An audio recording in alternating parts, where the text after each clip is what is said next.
Meeting. If you all please join me for the Pledge of Allegiance. I pledge allegiance to the flag of the United States of America and to the republic for which it stands, one nation, under God, indivisible, with liberty and justice for all. All right, roll call, please. Alderman Hoffman. Here. Alderman Barilla. Alderman Rucker. Here. Alderman Ross. Here. Alderman Morose. Here. Alderman Osteen. Here. Mayor Harmonson. Here. All right, good evening, everyone. We do have a quorum. We're going to start with citizens' communication. This is a time set aside on the agenda for citizens and visitors to address the mayor and the board on any topic that is not a public hearing. For those here in person, speakers will be restricted to 3 minutes unless otherwise permitted. Minutes may not be donated or transferred from one speaker to another.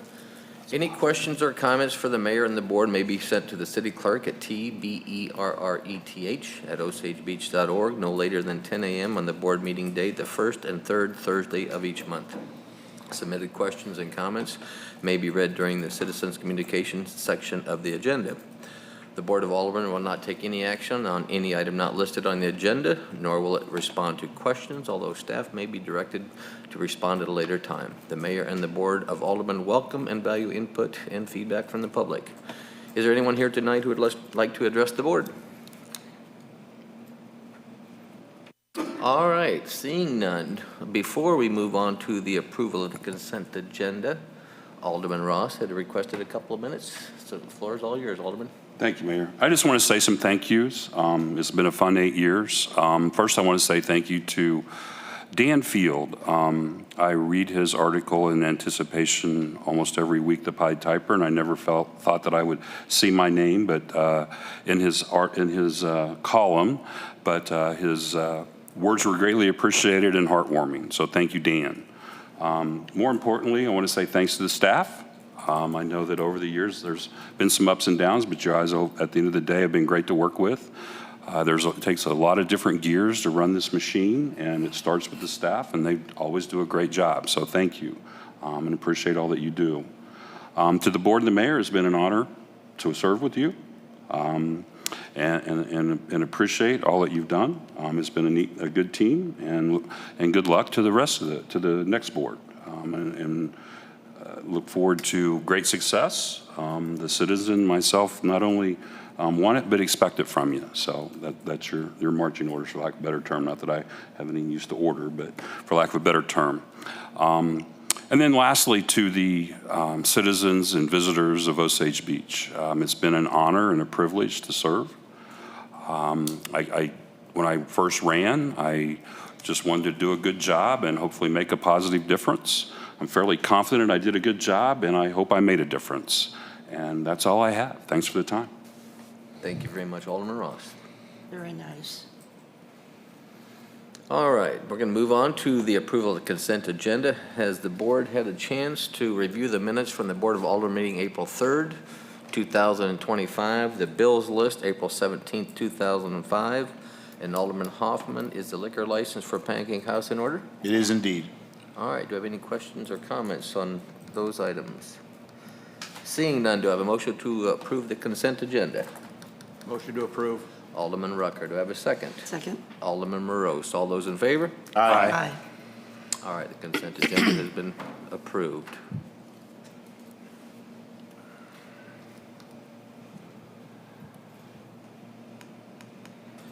All right, first item of business. We have Bill 25-27. Sorry, I got a new computer, and I'm fairly computer illiterate anyway. But here we are. The ordinance of the City of Osage Beach, Missouri, approving a petition to amend the petition establishing the Lakeport Village Community Improvement District. This is the second reading. City Attorney Cole Bradbury, please. Thank you, Mayor, members of the board. I don't have anything else to add on this one. I'm happy to answer any questions. Comments or questions from the board? Seeing none, do I have a motion to approve second reading? Motion to approve. Alderman Hoffman, do I have a second? Second. Alderman Ross. Roll call vote, please. Alderman Rucker. Yes.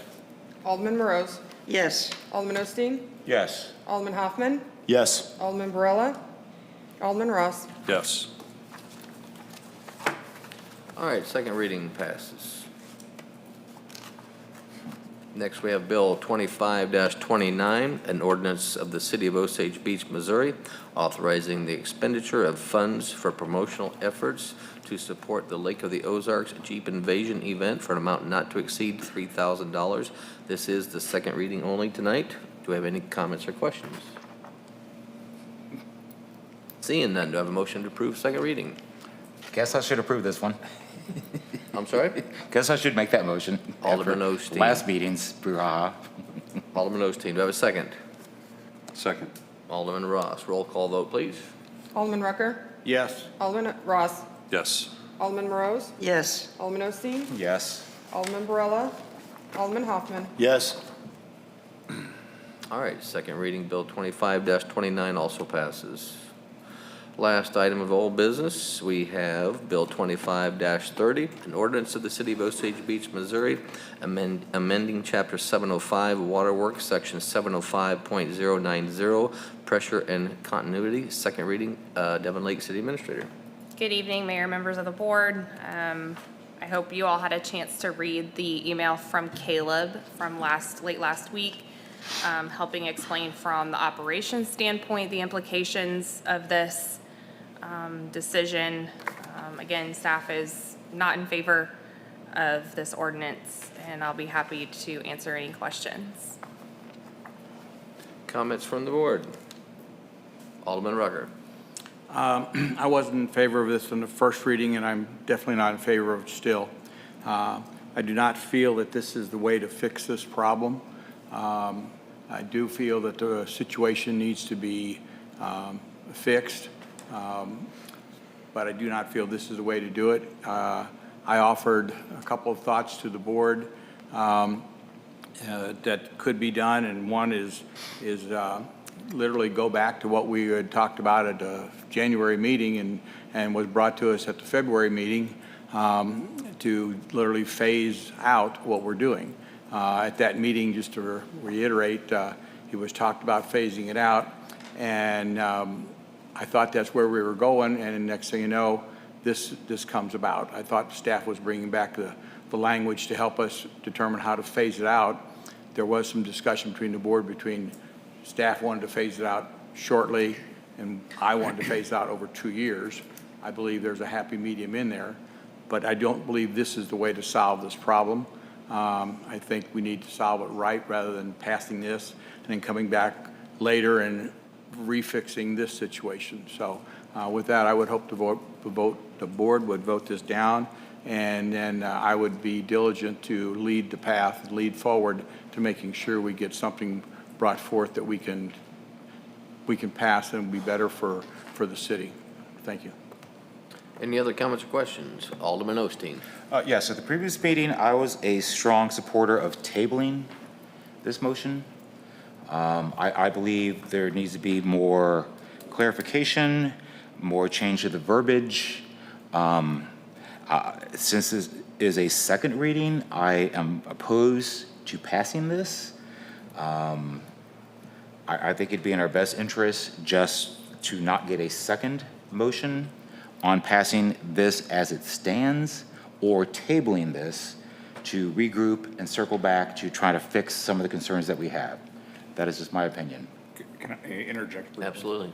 Just if, from a procedural point of view, strictly procedural, I think it would be cleaner, if the board doesn't want to go forward tonight, it would be cleaner to Table as to, opposed no, to. other way around. It would not be cleaner to table. It would be cleaner to kill it and come back with a fresh. Because if we table it, then it sits out there in purgatory forever. If we kill it, we can As always, yeah, if we kill it, we can always come back and with a new version. That this is part of, I mean, it really, some of this is just practical, but when you see when future boards are coming back through the minutes seeing, okay, on April 17th, they voted to table this. What that doesn't say it didn't pass. It just says it's laying out there, which means if you have to read every set of minutes from April 17th, 25 to the present to figure out if it ever got a second reading at some point. if it ever is brought back up. And so rather than do that and impose that on future boards and future staff, it's better to just kill it if that's the route the board wants to go. And you know my opinions on it, but just from a procedural point of view, killing it would be better than tabling. Alderman Ross. So again, this was mine, and I'll try not to be too deep in this, but I think that as an overall approach, we should not take large increases in rates and then turn around very quickly, in my mind at least, and start reducing services, especially when we had funds to add headcounts in the water department. The liability question has come up. I know Kevin's brought that up again. I think April's comments at the last meeting were very telling. That is, yes, there's always liability out there, but at the same time, as long as we react within a reasonable time frame, then we don't really have a liability, because it's only if we ignore trying to do something. I saw Caleb's information. One of the things that I found very interesting is that the idea that we're changing them every 6 months at backwater jacks. So I did a little research. Although I did a whole lot of maintenance in my life, I didn't do a lot with pressure reducing valves. And the expected lifespan for the manufacturers, and 2 different manufacturers that I found, were 15 to 20 years. So if we're having to replace them every 6 months, we're missing something. We're either got the wrong pressure reducing valve, the wrong brand, there's something else there. Because those kinds of how would I say, dichotomy, for lack of a better term, I can think right now, just don't make sense. And so I think that there's a lot more work that somebody could be doing so that we don't have a unique situation like that and have that kind of cost. And lastly, and most importantly, if we don't pass this, then we have an ordinance out there that the staff for up to 2 years, in Kevin's mind, is just is operating against our ordinances. And so I had looked for options. I had discussed options with staff, okay? And there were no other options given, even though we went through a class back in October and we were told that's what staff's responsibilities were to give us options. But every turn I tried to bring up as an option and a compromise, it was not brought forward. So that's why I brought this forward, because we should not be purposefully operating against our policies. And that's exactly what the 2-year quote compromise would have been. And so that's why I brought it forward, and I still believe that we should move forward, and maybe it'll produce a compromise in the end. That's all I have. All right, any other comments or questions? Alderman Hoffman. Just a procedural question. With this being Alderman Ross's last of unfinished business, can we table it? It's not terribly important. I mean, that Doesn't affect it at all or anything? that's not a consideration. Just haven't been in this situation before, so.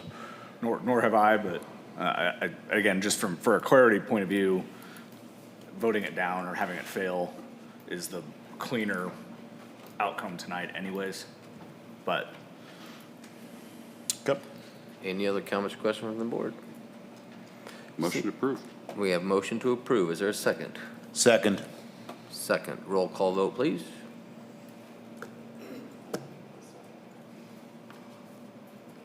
Alderman Morose, No. Alderman Osteen, No as it stands. Alderman Rucker, No. Alderman Ross, Excuse me, yes. Alderman Hoffman. Yes. You got a 3-2. Okay, it fails. Motion fails. All right, Bill 25-30 fails.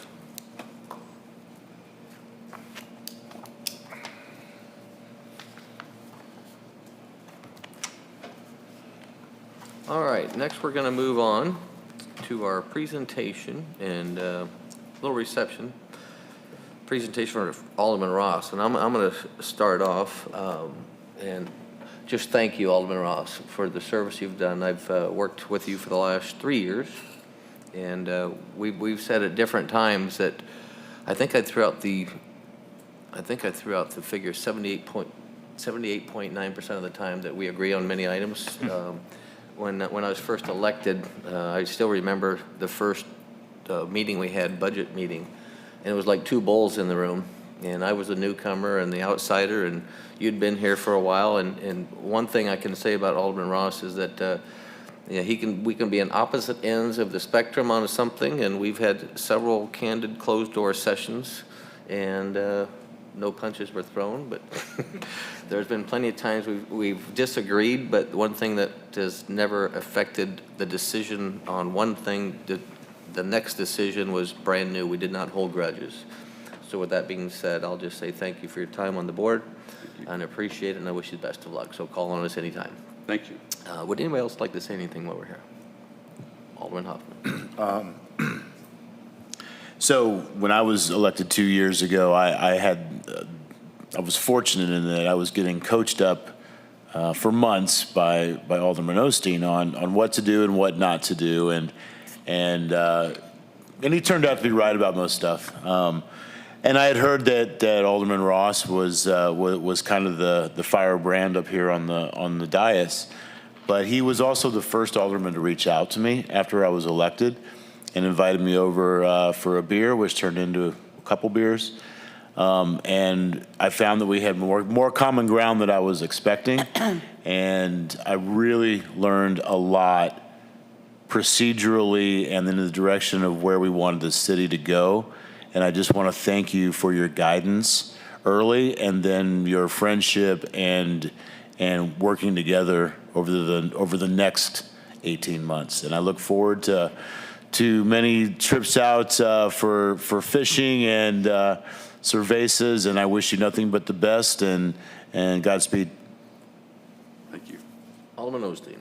Yeah, I don't believe the general public will ever fully understand the amount of knowledge Mr. Ross brought to the table regarding the governing of the city. There are many issues that come before the board where I glaze over because I have no understanding of what they're talking about. Yet Mr. Ross knows a little about everything. So he brought a lot to the table that, once again, I don't think the general public will ever really comprehend. So much goes on behind the scenes as far as discussions and questions to departments and trying to flesh out issues before they come to the dais, or when they come to the dais and having definitive answers and knowledge about that issue, that I believe he spearheaded a lot of those conversations. So very indebted to you on behalf of the citizens of the city. Once again, your tenure here was stellar. Thank you. Hear, hear. Alderman Rose. It's been a true honor to sit next to you and to learn a lot of things from you. And we've had many conversations before and after meetings, and I've always respected and admired everything that you've meant and have helped me in a lot of ways. Thank you very much. Thank you. All right, Alderman Rucker. Last, and that's left up to the old guy on the block here. Thanks, Richard, for your time and your service. Many times, Richard and I would butt heads, more so than anybody else on board. And that's just because that's just the way we were. And many conversations in the mornings when I was still in my jams, and Richard had already been to the exercise room and was on his way back, and we'd chat about stuff. And so even though we were at odds on many things, there was things we were together on. But at least I appreciate the opportunity that you had, and you listened as well to my side. And just thank you for the time. As Bob said, the people don't realize how much time people put in up here. Some people put in more than others, and there is a lot of time that's not put in that people see from right here. So thank you for your time and I know even though we were at odds, you had what you felt was the city at heart, even though I didn't agree all the time, but that's okay. I know you felt you were doing what was right, so I appreciate your dedication. Thank you, Kevin. All right, we're going to take about a 5-minute recess. I got a little presentation for you, Mr. Ross. Okay. Richard. Are we doing shots? Those are later. On behalf of Legal has concerns. staff and the board, we thank you. Well, thank you, Mike.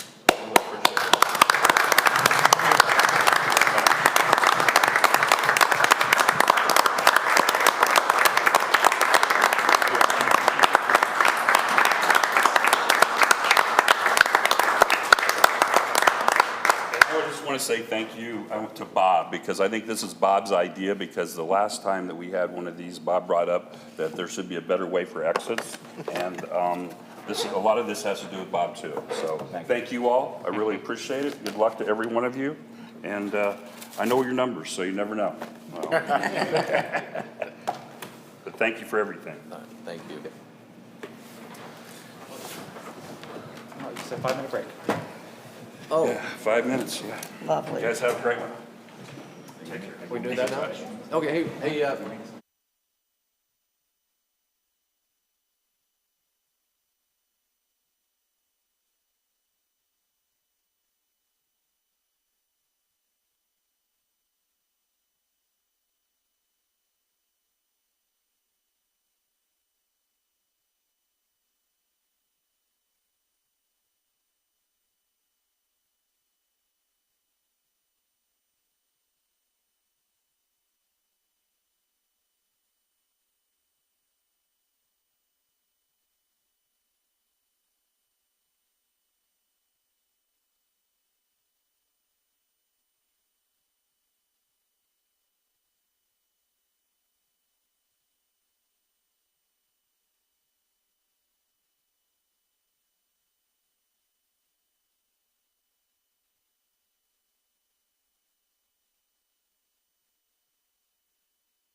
here. Wait till I don't Alderman want Rucker gets up here. I've got enough sweets coming up. Make a mess. If there's any left at the end, these set in front of you to take it home if you want. I don't know how to get it home. I heard 5 minutes. That was my fault. Prepared. Well, All right. Well, I'll get full. All right.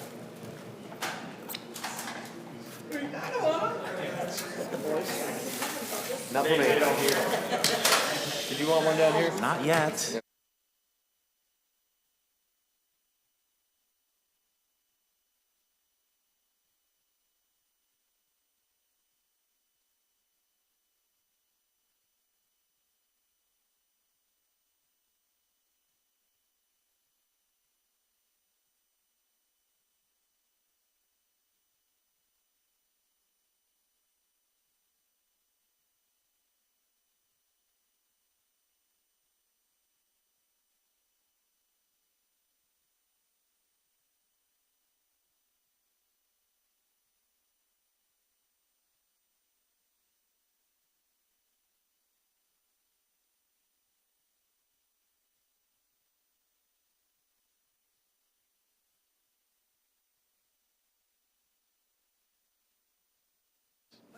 All right. New business. First item of the new business is motion to approve the certification of the election results. Do I have a motion from the floor? Motion to approve. Alderman Hoffman, is there a second? Second. Alderman Morose, all those in favor? Aye. All right. Motion is approved for certification of the election results. Now we're going to not move going to at on. least announce the reading of the votes in a meeting for the public to hear it? We usually do.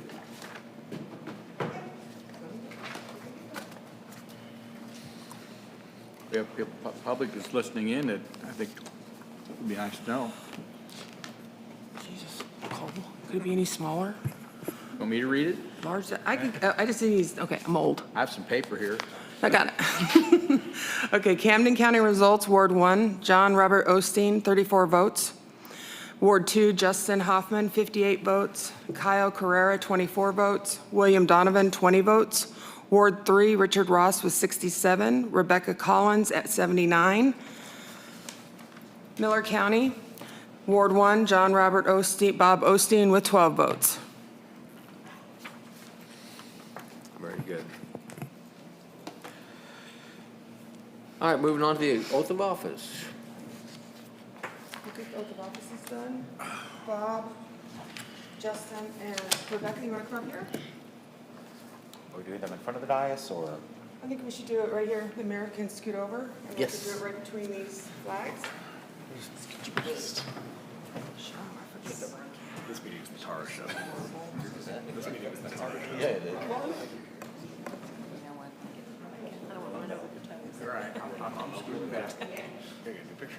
You know what, I'm gonna stand down on the floor. Normally Bob tells us what to wear so we can get a picture.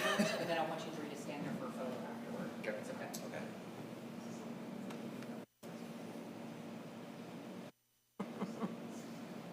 And raise your right hand and then repeat after me. I state your name.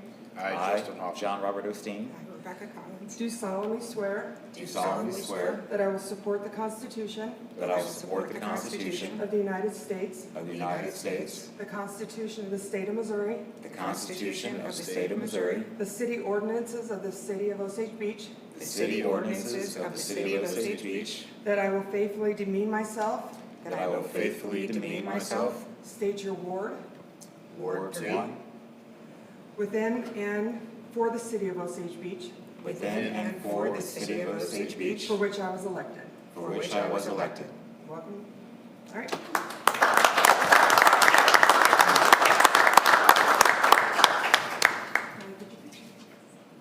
More pictures.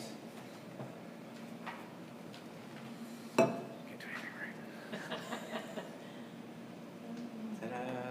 1, 2, 3.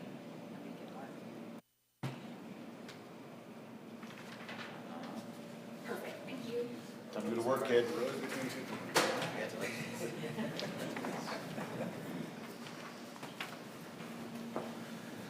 Every time they do that, I think of Animal House. State your name. Have a seat. Okay. Do we need to sign these now?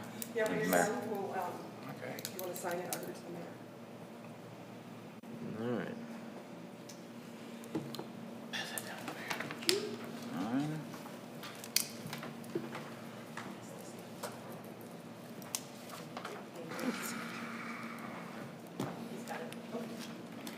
You don't have to do it Okay. now.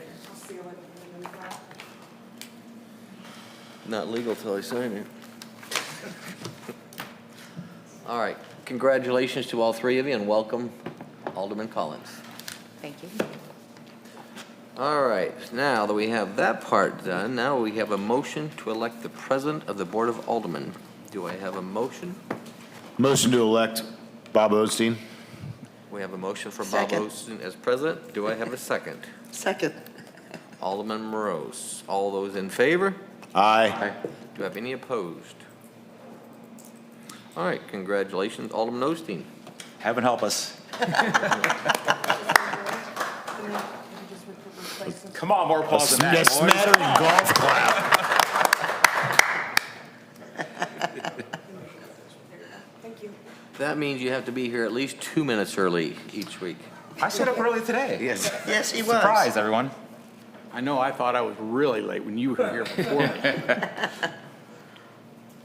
All right, congratulations, everybody. It's exciting and it's going to be fun, Alderman Collins. I'll take your word for it. What's that?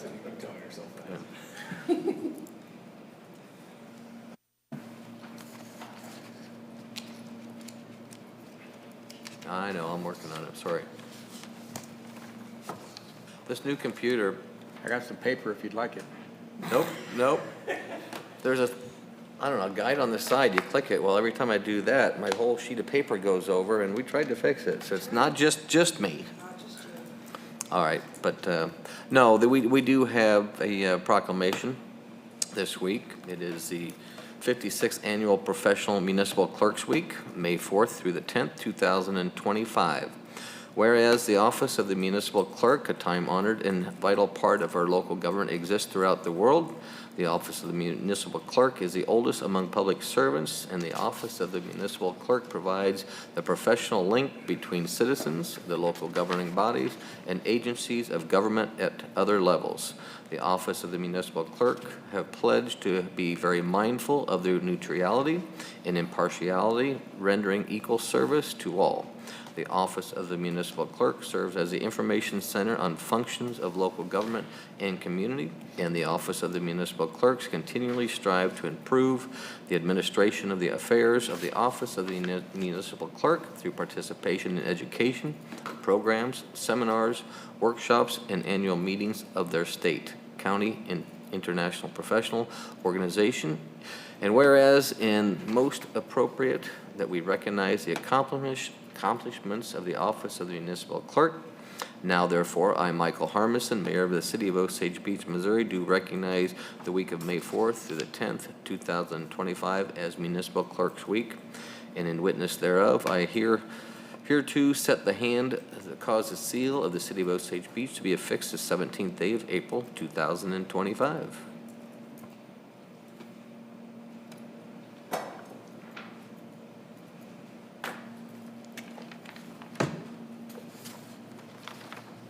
All right.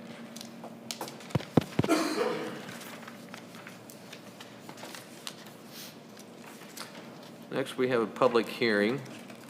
This is on TAP 99001-529, Missouri Route 42, Miller County ADA Improvement Project. Again, this is the public hearing portion of this. So is there anybody here from the public who would like to speak on this matter?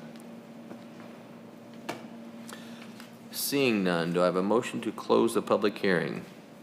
Motion. Alderman Rucker, do I have a second? Second.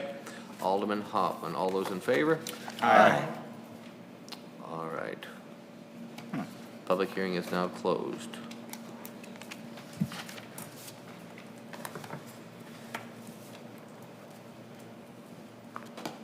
My next item here, Cole, if you can look, there's the public hearing. Yeah, there's no motion or. There's nothing for that. Just- Next, we're gonna move right into, No, not yet. We just have to have the public hearing, and it was noticed for today. oh, that's not on here today. Yeah, Okay. it was just a public hearing as far as the environmental Okay. clearances.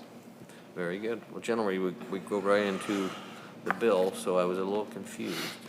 Yeah, the public hearing for MoDOT and the state can be done as early as. Speak up, Drew, please. The public hearing portion can be done as early as the preliminary plans portion, and it's just one of the environmental clearances for the state and federal funding for this project. Very good. All right, going to move on to Bill 25-31, an ordinance of the City of Osage Beach, Missouri, authorizing the expenditure of funds for promotion efforts to support the Lake of the Ozark Bike Fest 2025 event for an amount not to exceed $3,000. This is the first reading, and I see we have Heather Brown here. Did you want to speak tonight, Heather? Will allow me. Absolutely. I'll be quick. We need to start the clock. I will, unless you have questions. So I'm Heather No. Brown. I'm the executive director at the Convention and Visitor Bureau, but I also sit as a board member for Bike Fest. Many, many years ago, Bike Fest was formed, like many of our events here at Lake of the Ozarks, to just help tourism at the lake. With limited dollars at that time, these events are kind of Band-Aids to help just stimulate the economy. And so a lot of these events are done on shoulder seasons to really help the economy when we're needed, not necessarily like in July or some of our busy months. City of Osage Beach has done a phenomenal job supporting this event on a lot of levels, and we're just asking for that continued support tonight, as you've done in the past. At the level that we're asking, you're on all of the ads that we do, whether it's print and digital, and we do all of our advertising on a national basis. So we are at Harley and Indian dealerships geofencing, as well as Daytona, Sturgis, Milwaukee, a lot of rallies across the nation. So City of Osage Beach's logo is on all of that advertising. And to be quite honest, we produce all of that in-house, and I didn't take you off this year, so this is a formality. No, I'm kidding. No, so we would appreciate it, and even if it doesn't pass, we appreciate your partnership, and we'll keep you guys on. But we know that you guys support this on such a lot of levels with the chief over here and everything that goes on the logistics side of this. But again, this is a huge tourism draw for this community, so we just ask for that continued support. And I do want to state, as I know I get asked this from different people, different times. What do you do if you don't get the sponsorship? We just lower our advertising. So we can make adjustments as we go through. But we've gotten all of the sponsorships in to date, except for this one. This is our last one for this year. So, and we have a kickoff event on in May. It is Ozark Rides Rally. We have started a spring rally, which is very small compared to Bike Fest. But the goal is to kind of have a kickoff event and then have a fall event, much like we do for Harbor Hop. And that event really is just a couple guided rides at this point. But hopefully, Chief Davis, cover your ears. It'll grow over 19 years like Bike Fest has. But for now, it's a much smaller, just kind of cruise-in event. So that's all I have. Thank you. Anybody have any questions for Heather? Alderman Hoffman. Just a comment. I've had the fortune of working and attending some mutual functions with and getting to know Heather over the past few months, and I can attest that no one is out there working harder to market and brand and advertise Lake of the Ozarks. So I feel our $3,000 is wisely invested in her. Thank you. Well, and I'll just say this, on a personal level, the cheese store is right down from Harley, and as a business in Osage Beach, we appreciate the advertising because for about 6 days, our doors do not close. It's just a wonderful event for the entire city of Osage Beach. Yes, it is. Hear, hear. Thank you. Anyone else? Seeing none, do I have a motion to approve? Motion to approve. Alderman Hoffman, do I have a second? Second. Alderman Morose. All those in favor? Aye. Any opposed? All right. Thank you, Heather. Congratulations. Thank you.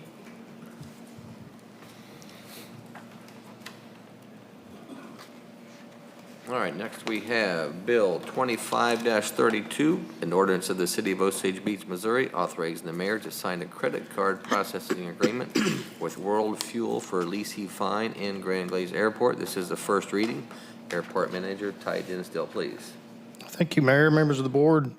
This is just a small piece of the new point-of-sale system that the airports are transitioning to this year.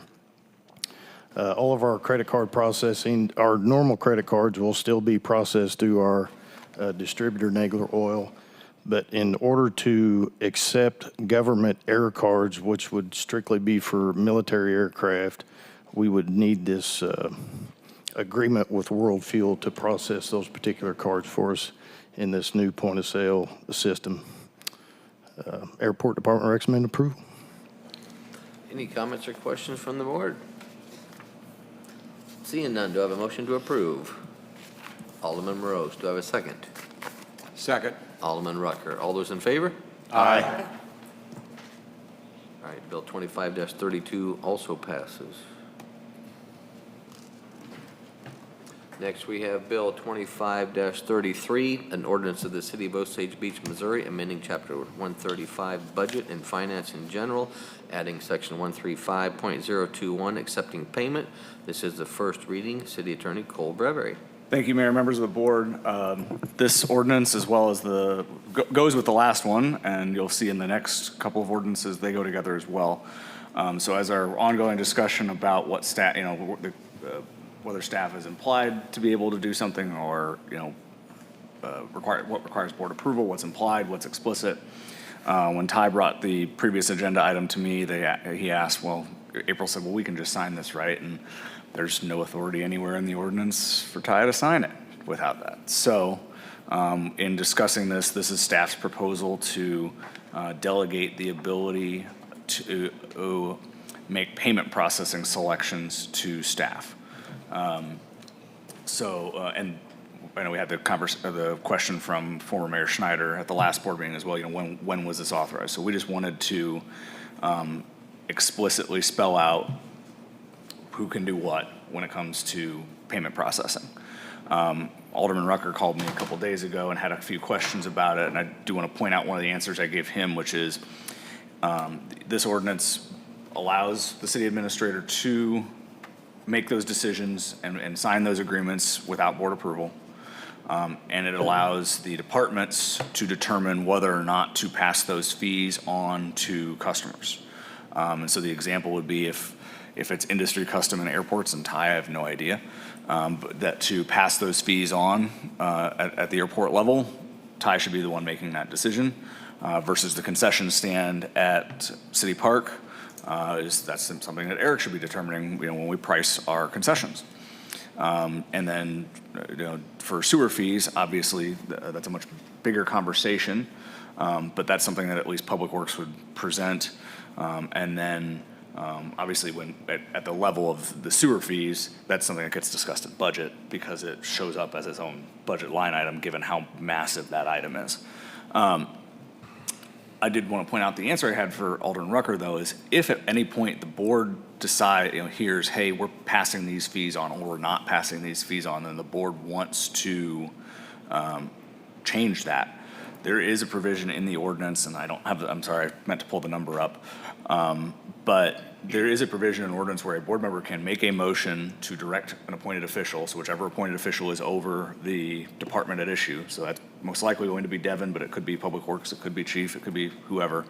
And if the board feels strongly that we shouldn't be passing these on, or we should, then the board still has that control. So the board's not forever giving this up. It's just keeping these little things, which are very operational level decisions, which Ty, we get how many of these transactions a year? It'd be under half a dozen right now, so. Less than half a dozen transactions. So rather than clutter up the agenda with agreements like this, let staff take the lead on it, and then if the board has concerns, the board is still in control. So that's the philosophy behind this. That was the thought process behind it, and staff does recommend approval. Alderman Rucker. Okay, I support this, but what you just said and what I thought I heard you say was not what I understand this to be. Okay? Okay. All right, let me back up. First of all, it's my understanding that Section A basically gives the authority for us to collect money. Gives the authority for the department for the concession stands, for the airport, et cetera, to be able to collect that money. The one thing that you said that I disagreed with, I guess, is I thought that the fact of whether we were going to charge a fee or not, that is up to the city administrator. That is not the department head that has anything to authority. They have, obviously, the city administrator would listen to them and take their advice. But that decision, according to Section B, is just the city administrator. You indicated, I thought what you said, that whether to charge the fee or not was up to the department head. And I may have misspoken there. it's not, correct? And ultimately, if Devin says we're going to collect this or we're not, or in the case of like Public Works, since Public Works is now going to be run by an appointed director, it would be up to the appointed. Ultimately, it falls on the appointed official over that department. I mean, so A just authorizes the city, says the city may. It doesn't require us to, but it says the city may pass those fees on, and that's an operational decision, and that's something that I don't know that. For concessions at the ball fields, you'd have to ask Devin if Devin would expect Eric to come to her and say, I'm going to pass, I'm going to add a 2% credit card fee at the concessions or not. But that's an operational level decision of whether or not to, because some of these, we're talking about, like with the airport one that we just discussed, we're talking about 6 transactions a year. But Cole, it says in Section B, the city administrator is authorized to make, modify, terminate the agreement. That's contracting with point of sale systems providers. So the city administrator is the person who has to sign the payment agreements. So Ty cannot sign what we just approved. The city administrator has to. So you believe in A, it gives the authority. I don't believe in A, it gives the authority for the department head to make that a decision. You're saying A gives the authority to do that? A does not spell out who makes the decision. I mean, that's still, Correct. it just doesn't, we didn't specify this. Let me just say this. I would like to make it very clear. I want that decision to be made by the city administrator.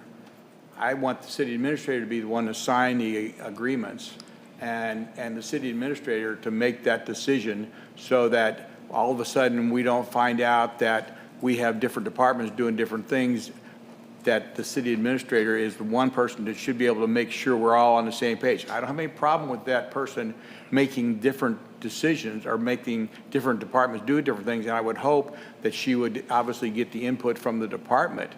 But to make the decision on to charge the fee or not is the city administrator. That's my position. If that needs to be reworked, I thought that's what it said. My opinion. Alderman Osteen. I do support this bill. I believe that what Alderman Rucker is stating, it comes down to verbiage and maybe a little more clarification on who's responsible for what. I also feel like there should be some type of caveat to this as far as when the board will be notified of those additional fees or costs. Because at the end of the day, we are on the front line with the citizens on people calling and wanting to clarify. And if we don't know that there's a additional fee being added to concessions or fuel or et cetera, then that does not reflect good on the board because we weren't aware those fees have been implemented. So I feel like there should be some clarification once again on the verbiage of how the ordinance is written, but something in here as far as notification to the board within a set period of time of those changes. So we've done a couple of things. In fact, there's going to be a similar phrase in another ordinance coming up on HR. But there's also another potential solution to that coming up later on the agenda on the committees concept. So that might also color that as well. But I think you're going to see at least two potential solutions to the second, the notification issue coming up later on the same agenda. I didn't spell out who has to make the decision to pass the fees on because that's an operational decision. So for the concession stand, I mean, you'll have to ask Devin, but I mean, do you want Eric to have to come to you to say, I'm going to add a 2% fee at the concession stand, or is that a decision you would just expect him to make? I mean, If it's a fee that we're accruing as the city, I would expect the department head to be able to make that decision to pass it on to the customer. I would. So and ditto for the 6 transactions on air cards every year, or you're right, it's not specified who makes that decision, but by not specifying, we're saying that whoever would make all of the other decisions around this makes that too. So that's what staff, that's the structure of authority with staff. Alderman Osteen. I'm sorry, Alderman Rose. I'm in total agreement that our city administrators should be in charge of this, but I also feel, and maybe you will do it anyway, that our public is notified ahead of time of the charge fees that would incur if they so desire to use their credit card or whatever. I mean, because all of a sudden they get a bill and they say, well, gee, they've never charged me this fee before. So, I mean, we've got to have them be knowledgeable. Alderman Collins. I have the same question. Is there any requirement for the public that they're going to incur this new fee? Like I pay my water bill on my credit card, and if I get a notice that, hey, you're going to start getting a 3.5% charge for doing that, I'll switch it to my checking account. But is there any notification requirement that this new fee is coming? We did that with utilities, right? So we do have the fee is already on utilities. Okay. And we did note there was a notice. It was on the bottom of every utility bill for a couple of months in advance. Okay. And Will there be the same thing with concession stands? Like, I always only bring my debit card, and I should bring cash or have to pay 3.5%. Again, I think there are legal requirements. So I mean, if we're gonna say candy is $2, but we're going to add 2.5% for credit cards, then the menu needs to legally must say a 2.5%. The same sign that's on the door of the restaurant when you walk in, a 2.5%. Right. Sets the bottom of the menu. So we still have, yes, and we can't surprise people with it legally. We can't do that. But I mean, there's so many different things we take money for here, whether it from candy bars to airplane fuel to utility rates, that it's hard to give you just a blanket answer how it's going to work in each situation. But no, the intent would never be to surprise the customer with a fee. I gotcha. Alderman Osteen. So Cole, is there specific ordinances that states that if we're increasing fees or service charges, how that must be displayed to the public, or how soon they must be notified before that's implemented? No, I mean, short answer is no, not really. I mean, and again, because we have so many different ones. I mean, utility rates have a very specific structure, very, you know, I don't want to call them hoops to jump through because they're important safeguards for the public, but there are very specific steps we have to go through to raise utility rates. For business licenses, which is also coming up, we pass an ordinance, and the ordinance takes care of it, and that's the public notice. For fuel rates, if it's high, if we raise prices for fuel, we raise prices for fuel, and the concessions, Eric sets the concessions prices. But it's not necessarily about raising the prices, it's about if we're adding additional fees for any services or credit card charges, et cetera. That's what I'm stating, if we're gonna implement some type of process where we are gonna charge additional funds based on the form of payment, I'm just asking if there's an ordinance that dictates how we notify the public for that, be it a sign at the point of sale, be it a notification via mail, an online posting, I'm just curious. So this is not geared to increase anybody's fees. This is really one of those ordinances to get the ordinances in line with what we're already doing. So in certain circumstances, utilities, great example, we already pass that on to the customer. So there's not going to be a wave of new credit card fees that comes with this ordinance. That's not the point. The point is to spell out, to make explicit in the ordinances what we're already doing. And really the substantive change is to allow the city administrator to manage these payment processors in the future. The other example I'll use is, we take payment for court fines. That's the municipal clerk. Well, we are heavily tied into OSCA, the Office of State Courts Administrator. We basically have to do whatever they tell us. And so if they send us, hey, we need you to update this processing agreement, or our fees have gone up from 2.5 to 2.6%, or now there's a 10 cent per transaction fee, we don't really have a choice there. So that's to keep those ticky-tacky little things from clogging up the agenda. That was the original reason this was drafted. Alderman Hoffman. Yeah, can we not have one standard rate for all credit cards that are used? In different context, we have different processors for different stuff. I mean, Okay. OSCA alone would kill that. Okay, I do think that the board should be notified what the decision was and what happened. I don't think we need to be the ones saying yes or no every time, but I think that within 24 hours, we should be told. Well, here'd be another thought. I mean, Devin's working on her master schedule of fees. And that will simply, it's not an ordinance, it's simply a collection of, here's every fee we charge citywide for everything. And it could be on that, and that's just It's just about sharing information. well, and that's all. I think if that were updated, that would go out to management team, board. That's something that's Yeah. easily shareable by email, like that. And I'm sure that all of our department heads are completely competent in doing this, but I think that it makes a lot of sense that the city administrator knows what that change was too, but. There's no problem keeping, if there's a line in the HR ordinance later on, if you want to add that to this one, it's no big deal. Yeah, I think you'd probably be kept in the loop anyways. I don't wanna totally speak for support Devin, this. but- The lines of communication so we're all on the same page is the only thing I'm concerned about. Sure. I think, like I said, I think there's a couple potential solutions coming up in the HR ordinance, and then Devin's committee discussion about making sure there's communication with the board and transparency with the board. This isn't designed to keep things out of the board's eyes. It's just, we're trying to keep ties 6 transactions a year off the docket. April, did you have something to add? I was just going to state, MasterCard and Visa, they do regulate the notification. So we do have a sign on the front window that says, we charge 2.35%, which equates, we're not making a profit. I can't remember the exact verbiage, but they regulate that we do have to post that. But from a customer service standpoint, when we implemented that with water and sewer rates, obviously we wanted to go above and beyond. So we put it on at least 2 bills, I think maybe 3.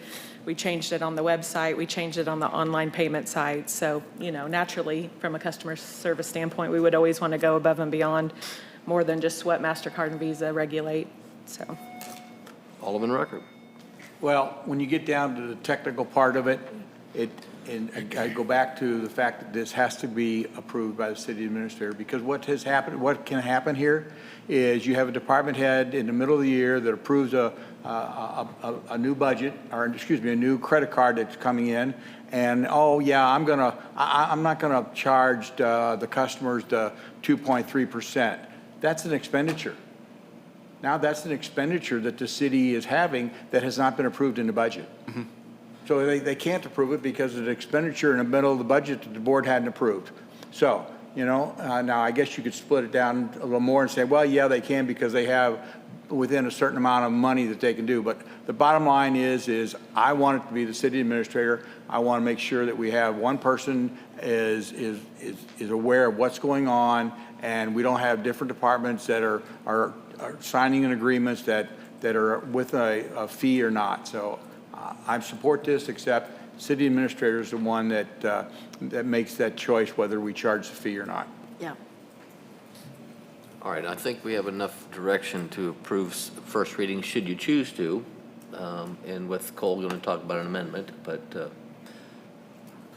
any other comments? Alderman Hoffman? No, I was going to make a motion to approve.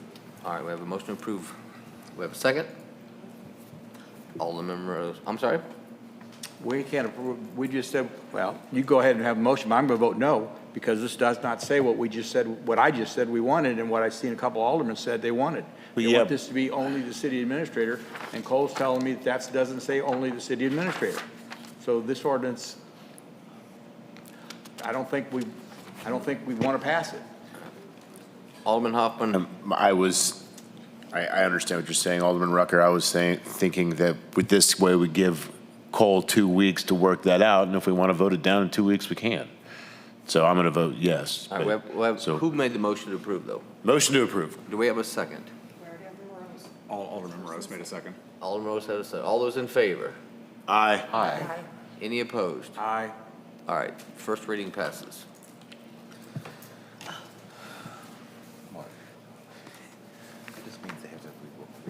Next, we have Bill 25-34, an ordinance of the City of Osage Beach, Missouri, allowing the mayor to sign a memorandum of understanding with the Village of Four Seasons to operate the village's warning sirens. This is requested first and second reading.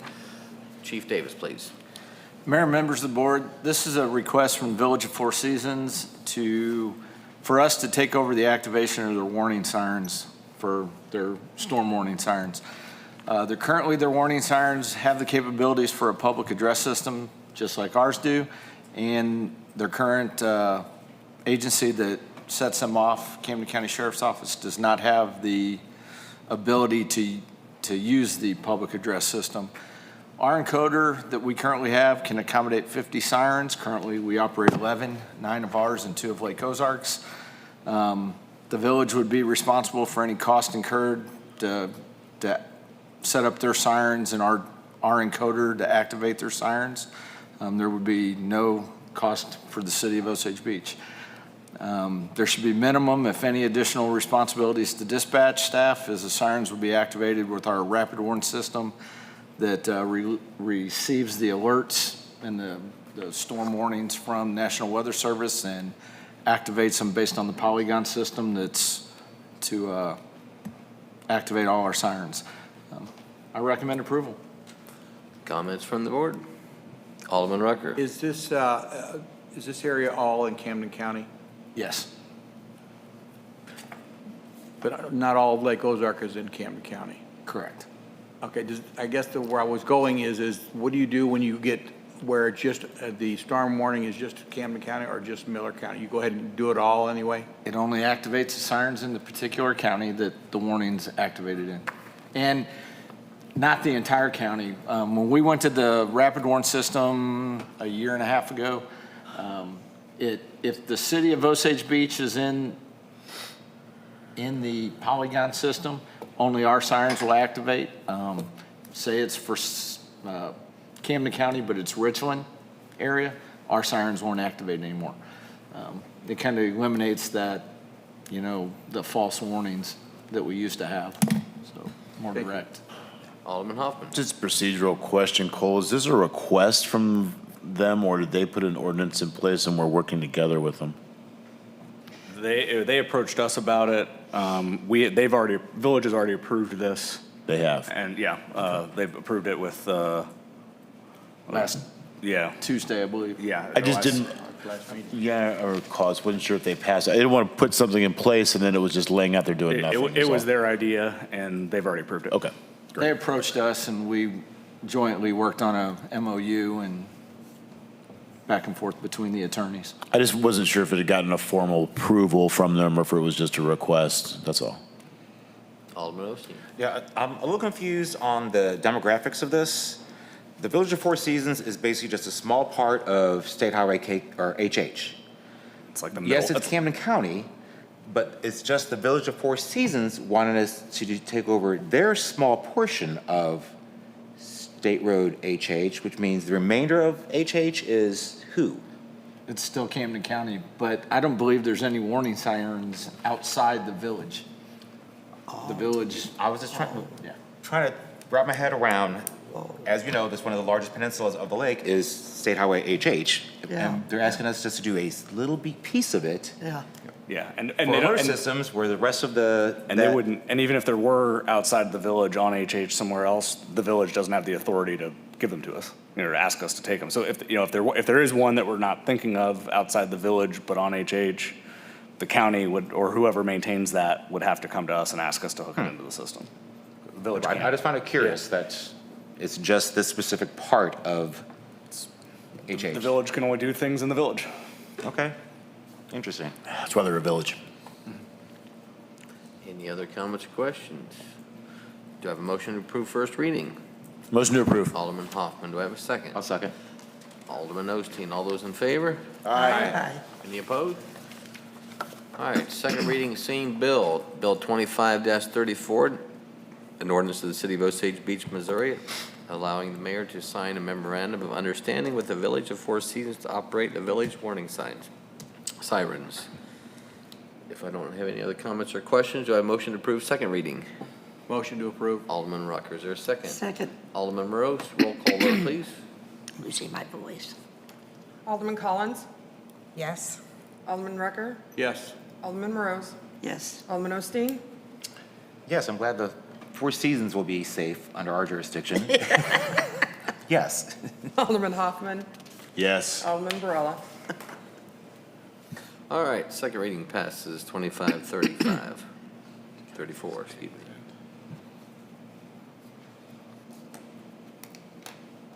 Next, we have Bill 25-35, an ordinance of the City of Osage Beach, Missouri, amending Chapter 200, Police Department, Section 200.040, Powers and Duties of Chief of Police as set forth.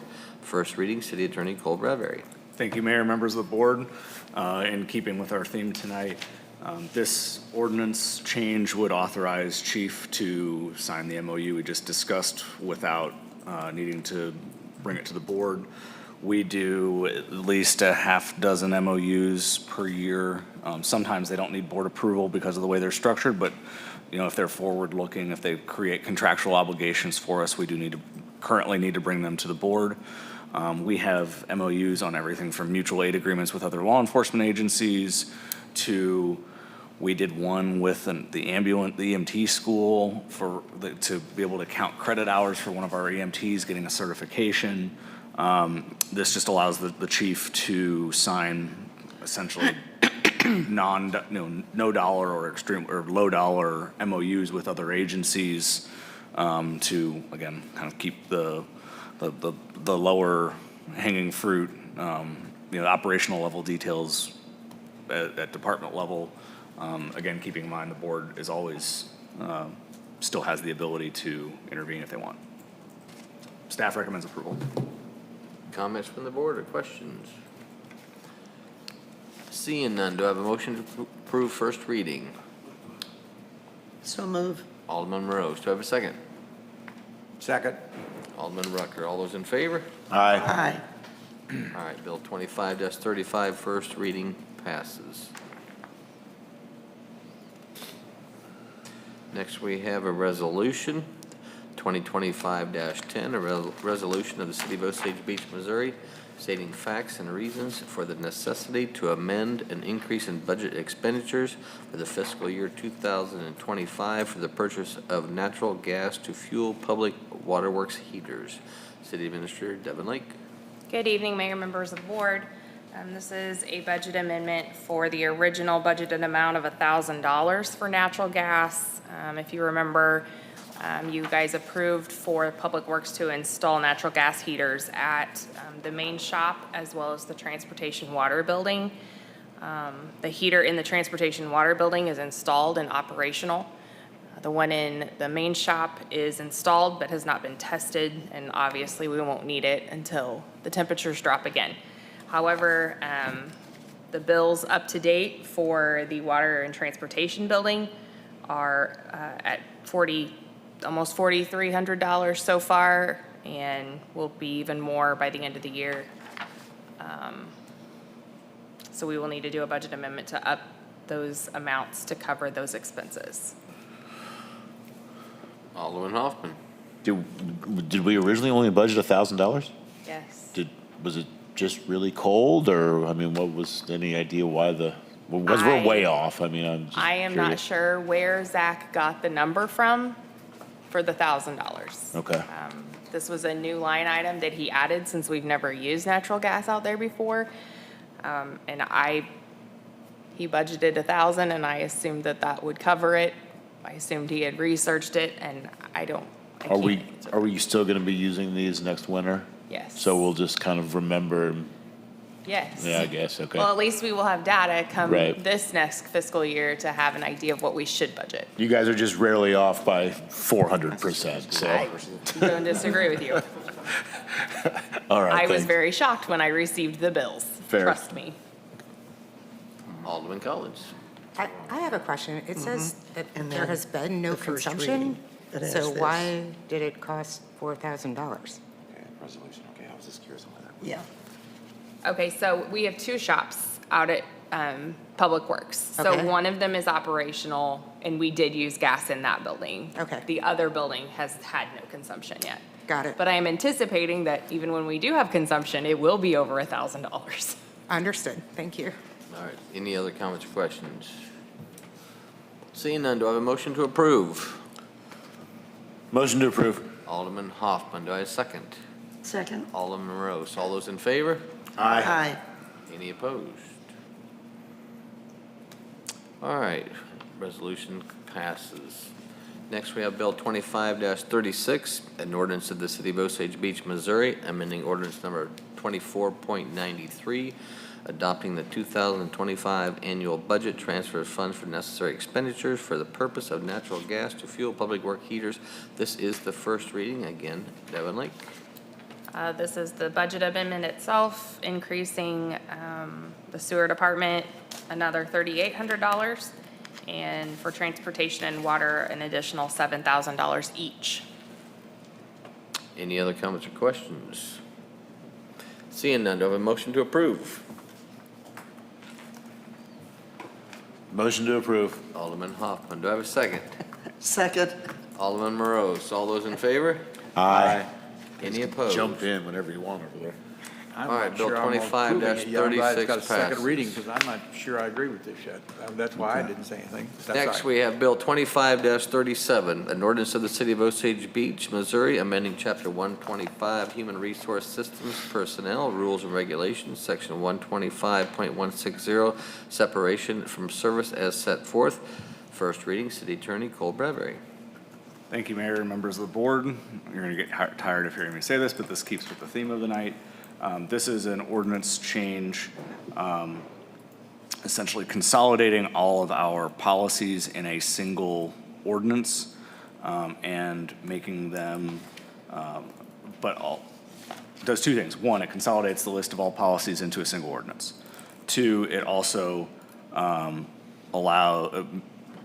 we took the dates out of them so that if we make a revision to one of our policies, whether it's the travel and expense policy or You're on the wrong ordinance, Oh, sir. am I? You're doing ordinance, I was getting some confused looks. I'm sorry. I'm ahead of, I got it You're on on, you're myself. doing 38 and we're on 37. 37, okay. 2537 is, actually came about from a conversation with Alderman Rucker. This is concerning severance pay.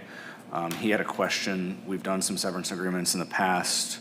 As part of the agreement, the agreement approved continuing the departing employee's benefits for a certain period of time, and Alderman Rucker pointed out that that was perhaps not as clear as it could be in the ordinance. So the first change up top makes explicit that the city administrator has the authority to enter into these agreements and that they can include benefits, which has been a common feature of severance payouts. And it lists out, adds some procedure to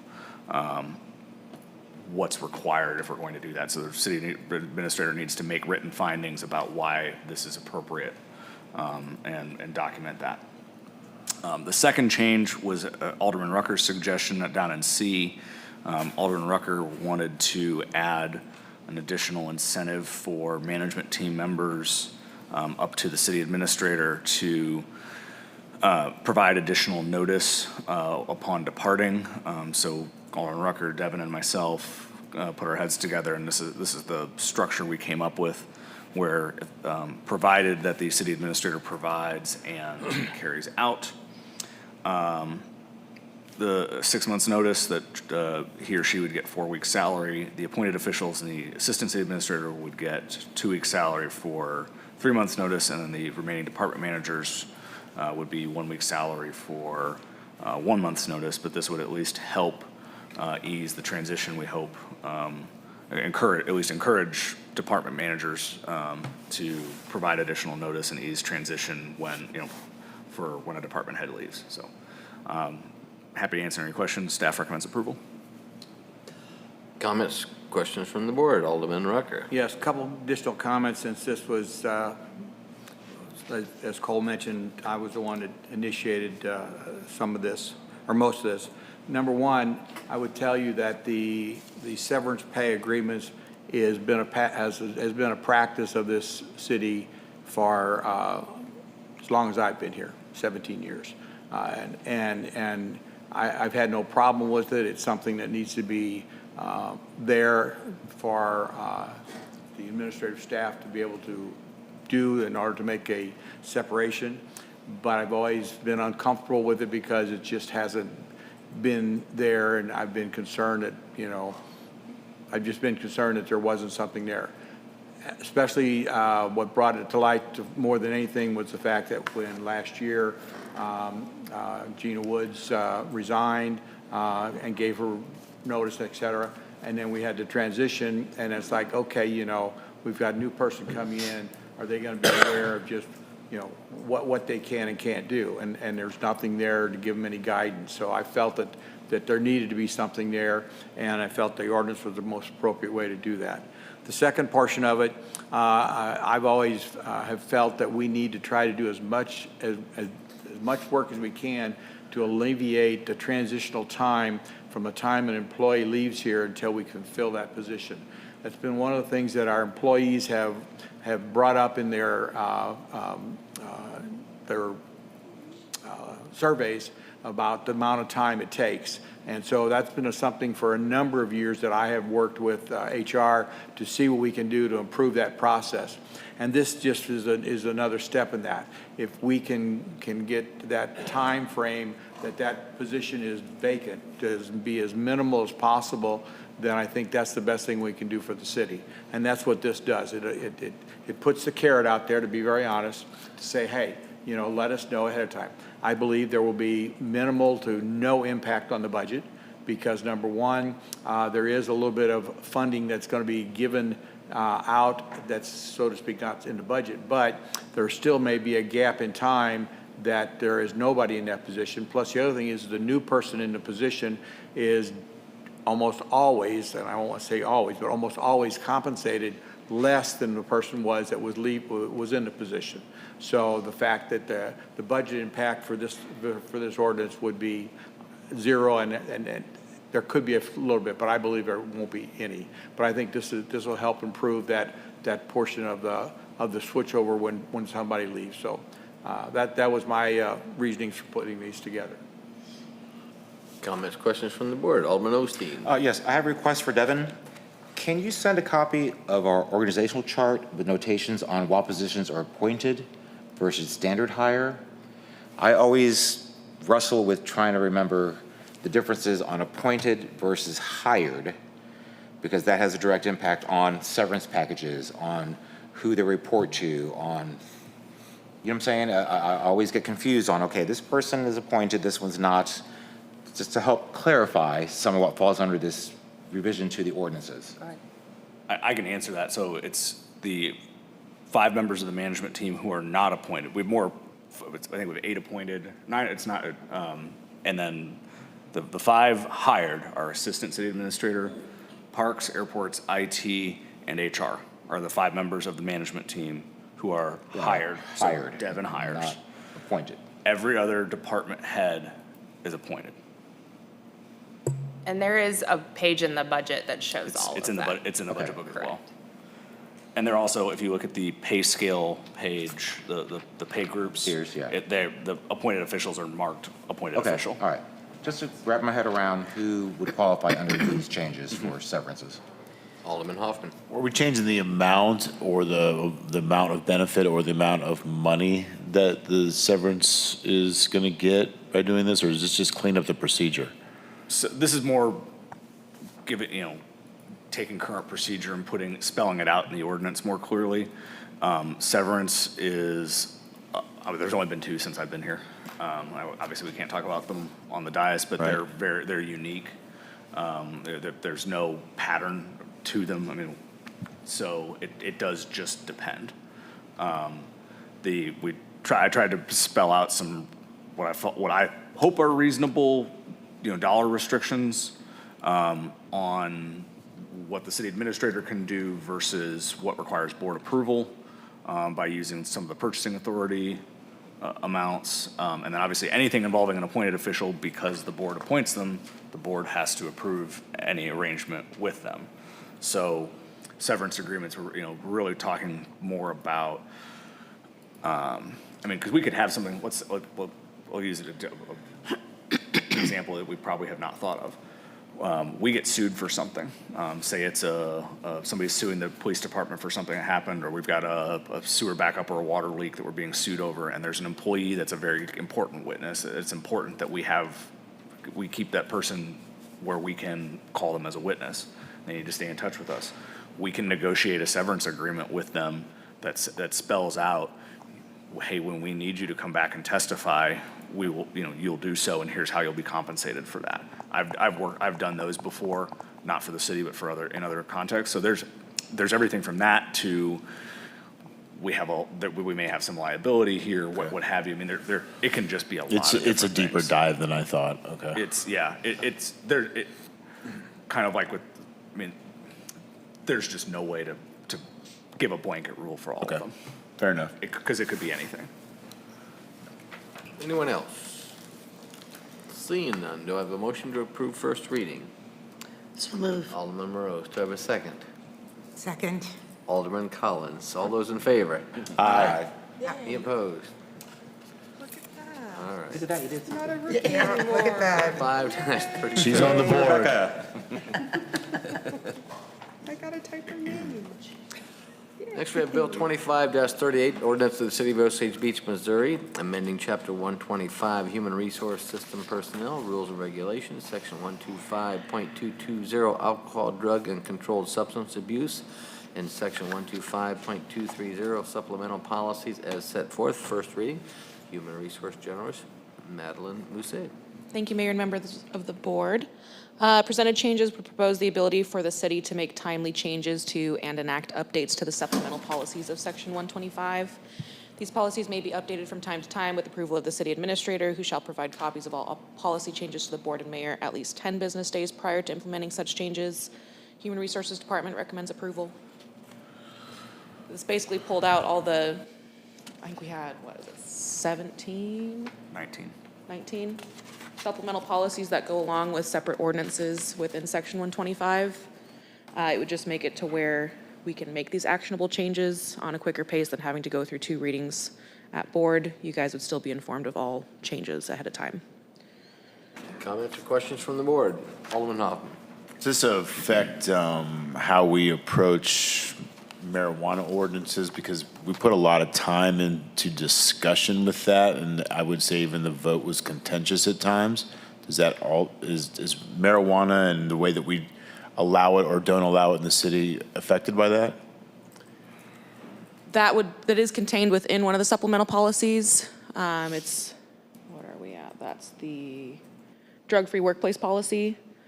It would still be something we'd be informing you guys of. This is in the next item of discussion for me. We're also talking about getting the Human Resources Commission back up and running. So we'd be lobbying staff as well prior to making any decisions. But, I mean, we do still have DOT requirements to abide by. It's still not federally legal, so we are still stricter on marijuana. My only concern here is that we don't want anyone making any decisions really about how weed is governed. I shouldn't call it weed. Marijuana is governed out in the city without the board stating that. Is that affected here? This Or is am I off? Not for citywide. This is just for staff personnel. Just for staff. Yeah. Okay. This is HR. Yeah. This is just HR policies. Sorry, I didn't realize it was No, you're good. strictly HR. Okay, I see it now. Yeah, no, the how we treat marijuana, people walking down the sidewalk. I remember we had that debate on 420, if you remember. I do indeed. Yeah, so that debate is not affected by this. Okay. It's not my circus. Yeah. The city staff is my circus. Just clarifying, because I didn't want to go back down that hole either. So. Any other comments? Alderman Rucker. Yes, I was sitting here scrambling, trying to figure out what my note meant. I couldn't figure it out, and now my brain finally wraps it around it. Supposedly, the way I read this, if there is a change in these policies, that the board would be notified of them. So if we didn't like it, we could bring it up. The problem with that is you're not giving enough time, because you're only giving 10 days, and there are 4 times a year that there are 15 days between our meetings. So if the change is made, and it's one of those 4 times of the year where there's that amount of time between our meetings, then we as a board, obviously we can individually come to her and talk to her, or talk to Deb, or whoever it is, but if we want to discuss it at the board level and talk about it on the dais, it could already have been in place, and we would be taking something away, i.e., some kind of a, merit policy or travel, whatever it may be. We could be all of a sudden saying, no, we don't like it, and take it away after it's been given. So I think that I'm okay with everything except the time frame that maybe it should be at least 15 to 20 days to allow us to be able to get the information, think about it, don't like it, talk about it at the board level on the dais, and then get the information from staff that maybe we need for clarification. That's why I'd like to see more time in it. Respectfully, I think the idea of this is to make it more flexible so that we can make changes timely. We can't even change a typo in the policy right now without board approval. So if we find something, it comes to the board for 2 readings. And so everything's about striking a balance. I think to a certain degree, the board needs to trust that if we hear a bunch of complaints or objections to a policy, if HR, and I obviously approve it all, but if HR and city administrator think we really want to do this and to make this change, and the board goes, hey, whoa, I think to a certain degree, you need to trust that staff will hear that. Then take the days out. And I just wanted to spell out Take the 10 days out then, because you might as well not have any days in there. Well, it still gives the board some time to react without, trust that staff will listen to the board. I'm not saying I don't trust the staff. I don't like that implied remark. I don't mean to suggest you don't. I just want to make sure that's clear. Any other comments from the board? Alderman Collins. I don't think it's an issue of trust. I think it's an issue of that if we don't have time to react, if we see a concern that maybe somebody else didn't see, that's kind of the job, is to be the oversight. So I agree with Alderman Rucker that there has to be some, if we're being notified, there's a reason we're being notified, and that's so that we can object. But if we're not notified with enough time to voice an objection, then the time period's pointless. If we change it to 20 days, does that Alderman solve it? Hoffman. I'm sorry. Sorry. That's okay. If we change it to 20 days, does that solve it? Absolutely for me. Apparently does. I have no That's all I objection to asked for. timeframe. Would anybody like to make an amendment? I'd like to make a motion to amend it to 20 days. Is there a second? Second, go ahead. All right. All those in favor of the amendment? Aye. Any other comments or questions on the bill with the amendment now? Do you have a motion to approve the first reading with the said amendment? Motion to approve. Alderman Rucker. Do I have a second? Second. All those in favor? Aye. Any opposed? All right. I'm not opposed, but I'm confused on the legal process we just did. Shouldn't we have passed first reading, then requested an amendment? No, we need to Okay. amend the ordinance and then pass it. Yeah. First reading has been passed with the amendment of 20 days. Okay, because the first reading is basically, we're passing it as it's written. No. The amendment then would revise that, No. correct? So I think we did it in reverse. The amendment revised it, and then you passed it as amended. So now the second reading will just be, Okay. it'll be a straight pass it because Just it'll question come up. the process. Very good. All right. Moving on to Bill 25-39, an ordinance of the City of Osage Beach, Missouri, amending Chapter 125, Human Resource System Personnel, Rules and Regulations, Section 125.040, Human Resource Commissions, as set forth. First reading. Again, Human Resource Specialist, Madeline Mouze. Thank you, Mayor and members of the board. These changes are to revise the term length of the commission members to 2 years instead of 4, and also requires a service tenure with the city of at least 1 year to ensure they have some familiarity with city process and policy. Additionally, these changes will up the member participants from 3 to 4 for both managerial and non-managerial participants, thus ensuring a better representation of all departments. Purpose of the commission remains the same, to hear appeals as specified in section 125.180, and to hear and make recommendations for the rules governing the city. I do recommend approval. Comments or questions from the board? Alderman Rucker. Yes, I'd like to propose an amendment, and the reason I'd like to propose that is on item number 5 on section 125.040, I believe it should say the city clerk's office.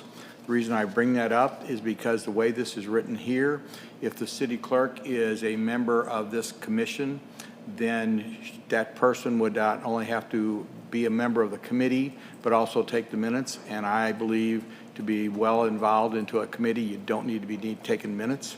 That takes your time. So if Tara is on this commission or on this committee, on this committee, then I think that her assistant should be the one who should be taking the minutes and not encumbering her with taking the minutes while she's trying to participate in the meeting. So that's my reasoning behind it. Should say the city clerk's office. May I recommend that it be the city clerk or her designee, his or her designee? Okay, that would be, I'm good with that. That's the language we use everywhere else in the ordinances. That'd be acceptable. That'll satisfy my concern that in case we get into that. So that's your amendment motion, correct? Correct. Do I have a second on the amendment? Second? Alderman Collins. All those in favor? Aye. Any opposed? All right, any other discussion on the Nope. bill with the amendment? Just one, I wanted to jump in right there. I just would like to know Tara's opinion on that. Why? Well, because I want to hear it. I just don't know how that affects your office or you. No, I agree with it. Okay. Yeah, I'm okay. I just was curious. No, I appreciate that. No, I Okay. agree with it. Thank you. Any other comments or questions? Alderman Osteen. Yeah, I was a little concerned regarding section C as far as meetings and the frequency and how those are called. It seems like there's no set agenda or rhyme or reason on the frequency, when those would be called. So if you serve on that committee, There's nothing you can in advance schedule for because it basically says at the call of the chairman.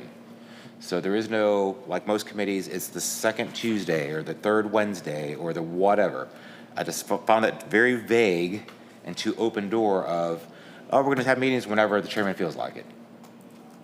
I could answer Anybody else that. agree with me on that? It just seems very open-ended with no set formula or at least some framework on how frequent, how often, based on that paragraph, it says they can meet 0 times a year, they can meet 5 times a month. There's no clarification. So I believe they are utilized on an as-needed basis. I can't actually find record of when this commission was last utilized. So they'd only be called if an appeals process is necessary to involve them, or if we're overseeing like one of the supplemental policy changes, getting the staff's opinion on it. It's not anything that has any set frequency. Okay, I think that would be smart for people that are going to be appointed to this committee to at least get some basis or historical data on how often are you needed or serving on this committee as opposed to just I mean, whenever. there could be a chance that they wouldn't meet in the span of a year if we didn't have any necessity for them to Okay. meet. As like I said, I couldn't find any historical data on when they last met or anything like that. Okay. Any other comments or questions? Seeing none, do I have a motion to approve with the amendment as proposed by Alderman Rucker? Do I have a motion to approve the bill? Motion to approve. Alderman Rucker, do I have a second? Second. Alderman Hoffman. All those in favor? Aye. That's not a big fan of open-ended. Alderman Collins, I saw you wanted to get in there, but Hoffman beat you, sorry. He's quick. All right, next we have Bill 25-41, an ordinance of the City of Osage Beach, Missouri, amending Chapter 245 Parks and Recreation, Section 245.06. What did I skip? 2040. 2540. Well, I'm sorry about that, folks. Just pick anyone you want there, Mayor. Thank you, Alderman Hoffman. Is that screen? I think let's blame the screen.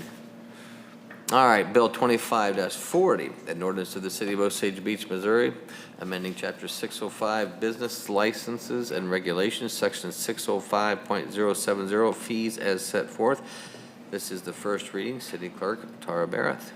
Actually, I'm going to pass this over to Alderman Morose. She brought it up. I just put it in there for her, so she's going to take the roll on this one. Very good. Thank you, though. Alderman Morose. Thank you, Tara. First of all, I do have a question on the list of the businesses. I know there's a business that says recreational facility. My question is, I don't see go-karts on this. It would be the recreational facility. It would, because miniature golf was separate. That's why I was wondering. It's all on the same thing. That would be Okay, included, yes. okay. Well, I'm recommending, which I alluded to last meeting, that the city increase the business license from $50 to $65. Our rates have not been adjusted for the last 5 years due to the rising costs of operating supplies, as well as hiring additional staff to take care of normal workload duties. I feel it's necessary to help offset these additional expenses. Our city license fees are definitely within the realm of other city prices. In fact, compared to some, we are significantly lower. Cities like Branson, for instance, has a standard fee of $25 plus additional charges for number of employees. For instance, $50 if they have 2 employees, $75 6 to 10, and $100 for more than 10 in a restaurant. Regular business is charged $50 plus X amount depending on the amount of employees they have on their busiest day during the year. Springfield has a $25 annual fee for businesses that has a gross receipt $0 to $10,000. $220 for businesses that have annual gross receipts less than $250,000. $305 for receipts $250,000 to $750,000. And any amount over that, businesses are charged $570 annually. Columbia charges a $45 application fee and $75 per $1,000 gross receipts. Consequently, as you can see, just for the few that I did the research on, our city business license fees are substantially lower. Therefore, I definitely recommend we raise our annual fee to be $65, $15 higher than the current rate. I would also like to request a letter to be attached with their license, thanking them for choosing our city for their business operation. In addition, mention to go on our city website so they will become acquainted with the city departments and recommend them to sign up for a monthly newsletter.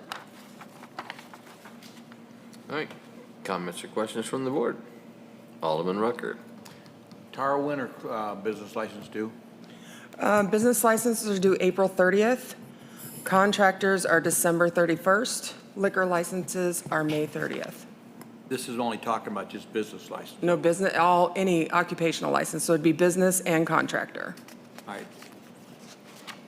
When do you send notice out for those? 30 days ahead, 60 days ahead? I usually try to get them out 6 weeks before. I'm trying, we have sent out all of the business licenses already. Keegan is in the process of processing all the ones that we've gotten back. So then there's quite a big stack right now. So we've got all those back out. Okay, so, sorry, let me make myself a note here. So you said, give me the 3 times again. I was only expecting one date. That's okay. April 30th is business. Liquor licenses is May 30. But those would not be affected by this. Those are what? Liquor would not be affected by this increase. And contractor is December 31st. Okay. Couple of things. First of all, there is no date here on when this would start, so my assumption is it's like any ordinance, it would go into effect after the second reading, because there is no date on when this would go into effect. Right. That is correct? Right. What I would recommend is, we can go back, I'm going to change, we can amend the ordinance. I think for this year, we can change for contractors starting in December, so theirs would increase for the December, and then next year, we would do the business license. That's going to be one of my problems with the ordinance, is the ordinance doesn't spell out when dates, what We can change. bring you back an amendment for that. That's the first thing. Second thing is I don't believe it needs to be in the ordinance, but I would hope that you would try to definitely be a little bit further in advance to let them be notified if this passes that there is an increase. We'll definitely put it out all over Facebook, or all over our website and all of that, and then in the future, like we'll do that for the contractors as well. Lastly, or not lastly, but a couple other things. One is I don't have a problem with increasing fees on certain permits, et cetera, et cetera. I think we just need to, we need to be able to justify them rather than just arbitrarily picking out a number. If it's been 5 years since we've increased these fees, Correct. that's a 30% increase that we're putting on this. 30% increase. I don't know off the top of my, I'm not exactly sure because I'm going off the top of my head. I believe CPI has went up maybe 10%, 15 at the most in the last 5 years. So we're raising 30% and there's only been a 15% increase in CPI. Go ahead. So I don't have any problem with going more than what CPI is and be able to justify it if we can justify it. And that's the next thing. I see no justification here to say that there's been increased time that is required by staff. The bottom line is as an elected official, I need to be able to justify, I'd be able to make sure that our citizens and our people are treated fairly. And I want to be able to make sure that I can stand up in front of somebody and say, yeah, we need that. It's not we need it, we can justify the $15. And I can't with the CPI. I don't see anything here that justifies additional time that is needed that we haven't been spending. If there's more time that's needed and other reasonings, then I can fully support it, and I would like to support it, but we need to be able to justify. Thank you. Anyone else? Can I say something? Can I say something? Sure. I took that, when I did the $15, when I discussed it with Alderman Morose, I took that as from the history that the city has done in the past. It started at 20, went to 35, and then went to 50. You guys, it's always been in $15 increments over your last raises. That's where we came up with the $15. But over the last eon years that you did that, okay, has the increase in time been 5 years every time? Yes. So every 5 years, every 5 years? See, no, now that's what I'm getting at. Every 5 years we've increased it? No, you didn't do, we did it in 20. We went from 35 to 15, and before that, you guys were down at $15, and then you went to $20, and it's been an increase. We haven't had an increase in, before that, it was years you did that. But I can say that it takes a tremendous amount of time to process those licenses, and $15, I can justify the time that it's taking Keegan to process and mail out and do these licenses. I'm not questioning that it doesn't take more time. It's just the fact that this is not here, and this is what we should be, this is the information we should have to be able to justify this raise, and that information was not given to us. So if we put it on a piece of paper instead of me verbally saying would be better, I mean, do it next Wouldn't have time? been brought forth, I guess, unless I asked the question. That's valid. Any other comments? Alderman Collins. I will say that $50 is really low. We have businesses, and the lowest city business license that we pay is $100 a year in 4 separate cities. So I think $65 is completely reasonable. Alderman Osteen. To answer Alderman Rucker, I think our justification is the comparative analysis of communities like us and what they're charging for fees, that we are considerably lower than what the other municipalities are charging. I see what you're saying with the CPI and trying to justify that percentage of increase, and I get that part of it because it makes total sense. I hadn't even thought about that, a 30% increase.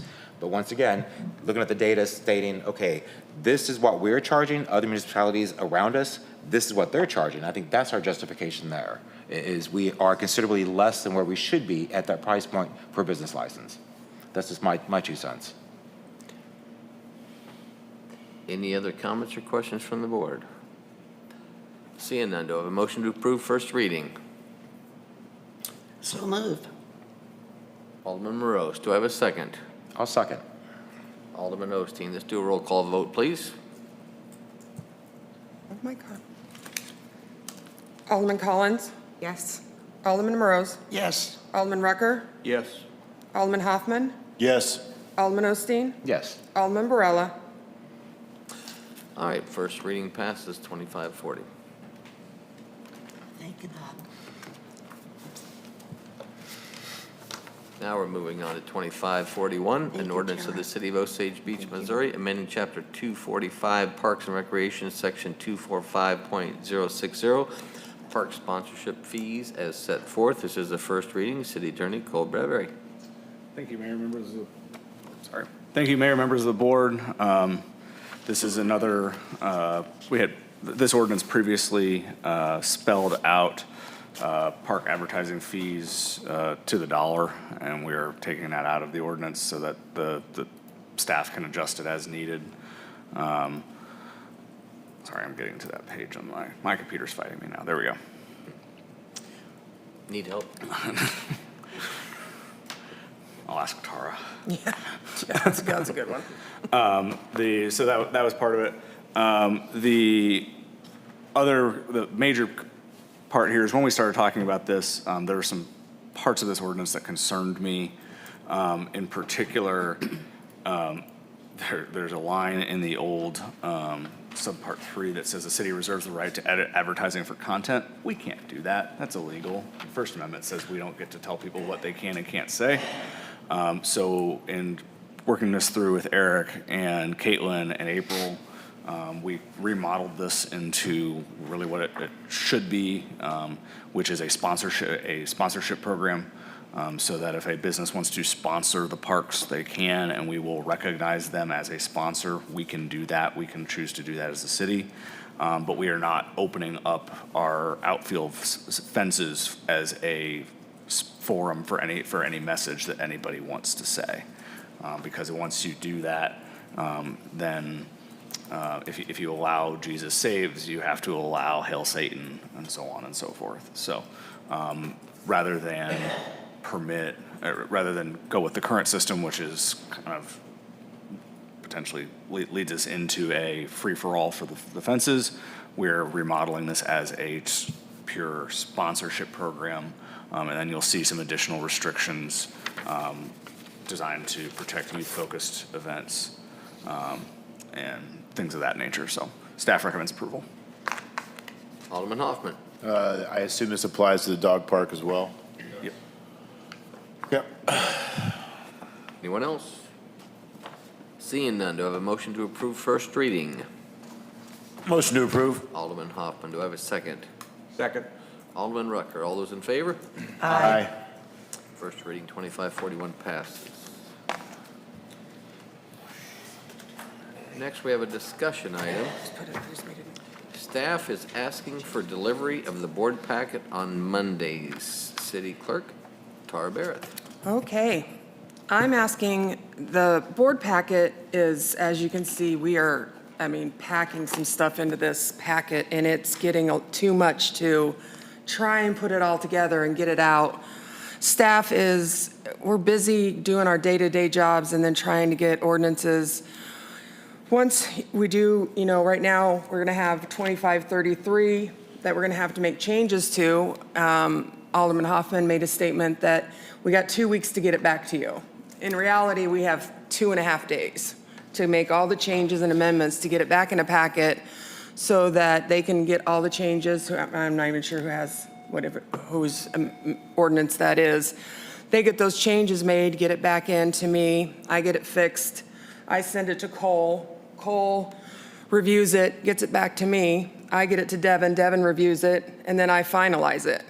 That all has to be done in 2.5 days. And it's getting tough with day-to-day operations, trying to help public and then get that done.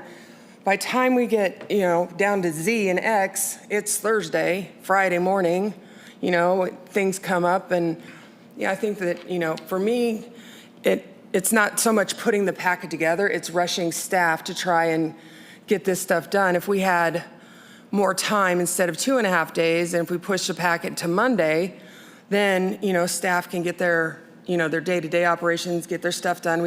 If we get to Wednesday, now I got Friday, the staff has Friday, Monday, Tuesday, and Wednesday. That's 4 days to get stuff done. It's just a better process. It's more clean. I think, it's getting too much, especially with all these ordinance changes that we're wanting to make. You want us to go through ordinances and bring them to you. I'm just requesting that we push it off until Monday. It's my request. Staff recommends that approval. If you guys, please help. If any staff members wants to talk as well, please do. Alderman Osteen. Okay. Sorry, Tara. That's okay. I believe this is the catch-22. Okay. In order to alleviate some of the pressure on the staff, basically, we are shifting that pressure to the board. With the delivery of the packet on Fridays, basically, as a board member, those usually get delivered between usually about 3 o'clock on a Friday. Mm-hmm. But that allows the board to basically have the weekend to review what's on the agenda and review the packet and formulate lists of questions, concerns, and gives them 3 days prior to the next board meeting to contact department heads, employees, get clarification, et cetera, et cetera. I feel like, once again, if we're going to try to alleviate the staff from this area, basically that's getting back on the board's shoulders with a more limited time to basically adequately read through and digest what is being presented to us, and once again, formulate opinions, get questions answered, et cetera. If packets come out on a Friday at 3, I'm assuming that means they'd come out Monday at about 3. Well, therefore, you're giving us more or less 2.5 days for us to get things answered. And a lot of what happens on this dais comes with what happens behind the scenes and getting questions answered. So we're not sitting here on the dais asking those questions. We're not debating things because it would be a fresh start for all of the agenda items, whereas the way the system is set up now, a lot of those items can be answered in advance. That is just my opinion, but once again, we're just shifting the responsibility and the stress from one department onto the board. Okay, then with that being said, then the board has got to understand that when you ask for changes to ordinances such as the big ones like this, or to a design guideline or a TAP grant or whatever, we're gonna push it 2 weeks. You're not gonna get it at your next meeting. So that's something, if you want something, it's gonna get pushed. And that's the only thing that's what's gonna have to happen then. Or we're not gonna get all your ordinance changes that you want right away, because again, I think customer service and dealing with them, instead of trying to push an ordinance to get it done, for me, for Cole, for Devin, you walk in the door thinking you're gonna do one thing and you're never in there doing another. And with this packet, it was, all week was Yeah. working on this. So it's a lot to get, to do this and try and do everything else. I get what you're saying, that you want to review this over the weekend, but I also think that some of this, maybe we start limiting what we put on a packet then. Maybe we just stop at F instead of go to Z and Y. I mean, because the next one's going to be the same way. I agree with the intent, and I feel for the staff, because yes, that is a tight time frame. But I feel like that has a direct impact on the governance of the city, because I feel like if we were to implement this change, then a lot of the agenda items that come before us are going to get pushed, are going to get tabled, because we don't have adequate information or have had a chance to really flesh out some of the agenda items in advance. So it's going to basically delay the governance of the city.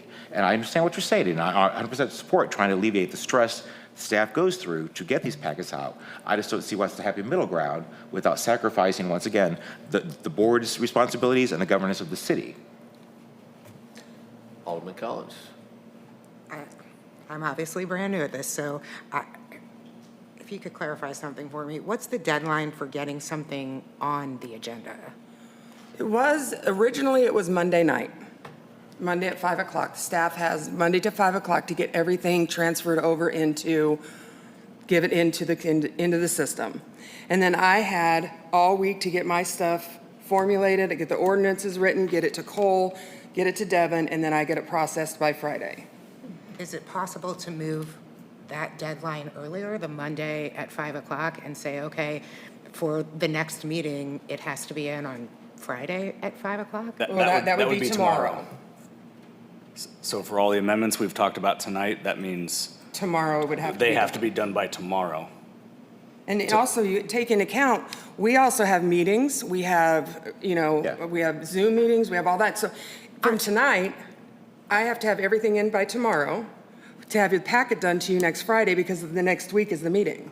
So when you say you have to have, I'm sorry. No, go ahead. Okay, so if you're saying that you have to have it done by tomorrow at 5 o'clock? If this staff right here, all of their ordinances that are their first readings, they have to transfer it over into the system tomorrow night for me to work on it all week, to go through the 4 processes to get the packet to you on Friday. So the originating staff member has to be done with it by the end of tomorrow.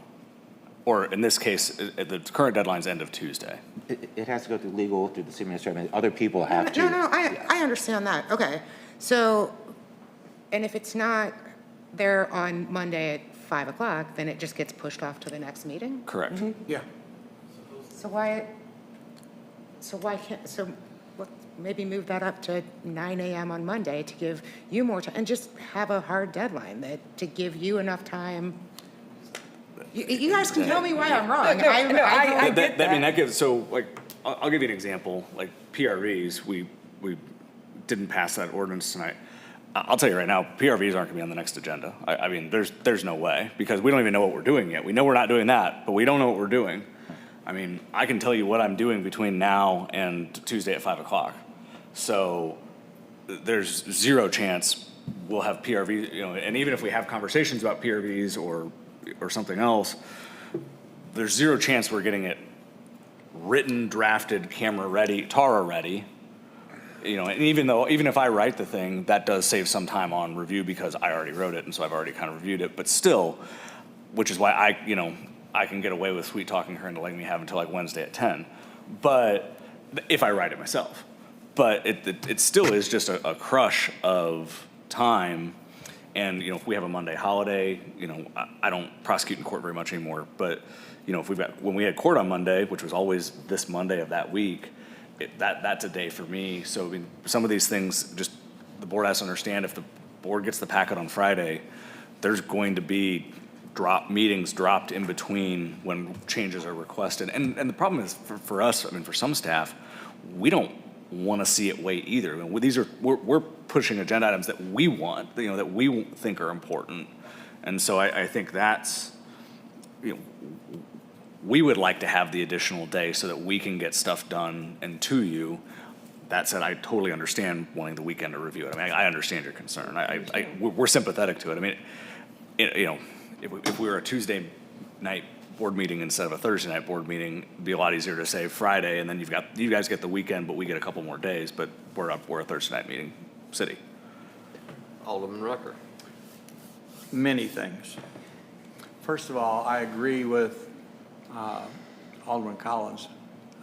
Just because the item was first passed tonight doesn't mean second reading has to be next meeting. Doesn't have to be. Second of all, most of the changes that we made tonight are no big deal. They're going in and taking a word out or adding a word. So if you can't go in so we're asking staff to go in to those ordinances, and I could go back through and change this word, that word, this word, that word. That's what we're asking them to do. And if they can't get that done, then, okay, then it gets pushed to the next meeting, okay? And I believe that most of the time, we don't have that many changes that go on with the ordinances, okay? That's first of all. Second of all, I read this blue sheet, and I was extremely, extremely worried because we are significantly burdening extensive late hours, negatively impacting the overall internal and external customer service. My goodness, gosh, boy, it looks like this thing is just really, wow. And I think that there's a little over dramatic in there. Let me go and further and say, at the last meeting, I spoke up on behalf of this situation after I'd spoke with Tara and asked the board to make sure that the cutoff was by Tuesday and that they didn't bring anything forth any later than Tuesday because that was the cutoff. And I even expressed at that meeting that when there was a significant change in the ordinance, don't expect it to be done at the next meeting. So those were all the things that we all talked, that was all kind of given to the board that they would understand that that's what was going to be. As you can tell, I totally cannot support this, not at all.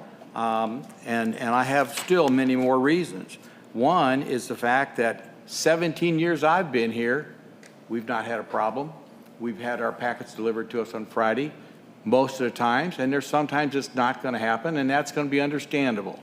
And I don't think none of the staff or none of the board has complained about it. I have questioned it. Every single one, the last three, I have questioned. And as to why the packet was not delivered on Friday like it was supposed to. One of them was the fact that Devin was sick and couldn't sign off on it, and that's understandable. The other one was the fact that this last one had significant things that had to be modified because of the election that brought up issues that pushed the time frame to pull the agenda together and the packet together. The third one, I don't know, but the last three times, two of them have had those excuses, and those were the reasons was given. The other thing is I think you need to step back and look at the big picture here. The report that Devin handed us out, I think you need to look at that and really look at it and see what it says. Because what it says here, as you look at this, is if you look at the first group, Sunset Hills, Platte City, and Hazelwood. Let's break that down. 5 days prior to the meeting. Now let's look at that. You know what that really means? 5 nights and 2 days for the working person. I'm retired. I've got all kinds of time. But I'm talking about the working people that we want to make sure have the time to function on this board. Because when I say 2 days, they have Saturday and Sunday. They will have Friday night, Saturday night, Sunday night, Tuesday night. They'll have the nights to spend to read into their packet. So if you look at that first group, they actually have 5 nights and 2 days. You look at the second group, they actually have 4 nights and 2 days over the weekend, if you're not catching on to that. The next group has 3 nights and 2 days. Now, look at us. Right now, we have 6 nights and 2 days. If we make this change, 3 nights, that's all we got, 3 nights. That's what you're asking us to do. Go over our packet in 3 nights. Less than any other of these cities that you have brought forth that you want us to compare to. 3 nights, that's it. Now, you want us to go over that packet. You want us to read it. You want us to call staff. Well, wait a second. I can call staff during the day. I don't have a problem. I'm retired. But these people that work can't pick up the phone because they're at a job unless they have an opportunity to work at their own pleasure, but a lot of them can't. They're sitting at a desk, they're sitting somewhere, they're on a salary, they're paid. They've got to wait and send an email because they're not going to be able to talk to staff at night because staff is here during the day. So they send an email at night. Monday night, they send an email. That's first, if they get a chance to read their packet Monday night and send their email Monday night, and then they get an email response back on Tuesday night because they can't read it during the day Tuesday. But if they don't get a chance to get to their packet on Monday night and they get to packets on Tuesday night, by the time they get the email to staff, then they get the response back from staff on Wednesday, when they get home from work on Wednesday night, and then they don't have a chance to call back on staff. So let's think about those people. You have it in this situation, and that's the people we want to have on this board. It's okay we got a couple of us old retired people, but we want a mix, and this does not allow for that opportunity to have that mix. So I think we need to be considering that. We also need to think about the fact that if we're going to go to this other situation, you're giving me 3 nights. I like to watch football during the winter on Monday nights. I like to watch hockey during the winter on Tuesday nights. So now you've taken a couple nights away from me. And now if I got kids, no, this is not being inconsiderate. What needs to be done is it needs to be kept up. If there needs to be something modified within the staff, within the operations, then that's something that Devin, you need to work with your staff on. We've given 50% more staff to the clerk's office this year. We added another person. So there's another person to that office. So as far as I'm concerned, no. This is not being considerate, and it needs to be continued to go like it has been. And if that can't be done with the existing staff, then maybe we need to think about that. Thank you. Ron White had something to say? I didn't want Tara to get thrown under the bus here. This is something several of us had discussed. And although I don't have a lot of items that come to you guys, as far as the customer service goes, I can tell you that I've been waiting for at least 4 days on responses from people who have been working on these packets. So it does affect, and that verbiage very well could have come from me, that the customer service does go down. And I mean this with all due respect. We have a lot of stuff going on. So whenever I ask if we've got somebody waiting on a permit, review and approval, which is the actual topic that I'm referring to right now, and I have a legal question or something that Devin needs to address, and I send it to them, and they're, well, we got to take care of this first, we'll get right with you. I understand. The board is a priority, the packet's a priority. Whenever we have sunshine requests and I go to Tara for stuff and she's busy with other stuff, I understand that I'm not at the top of the list and there are other things. And I think you definitely touched on it. As long as I've been here, after a first reading, at least in the way it has been even since going back to Diane Warner, that second reading gets on the next meeting. So that's always been my assumption, that's the expectation of the board. But I think if you're saying that the board stands behind that and says that, hey, if you can't make it to the next meeting because we got 24 items, you can hold it out 2 meetings, I think that takes care of the problem.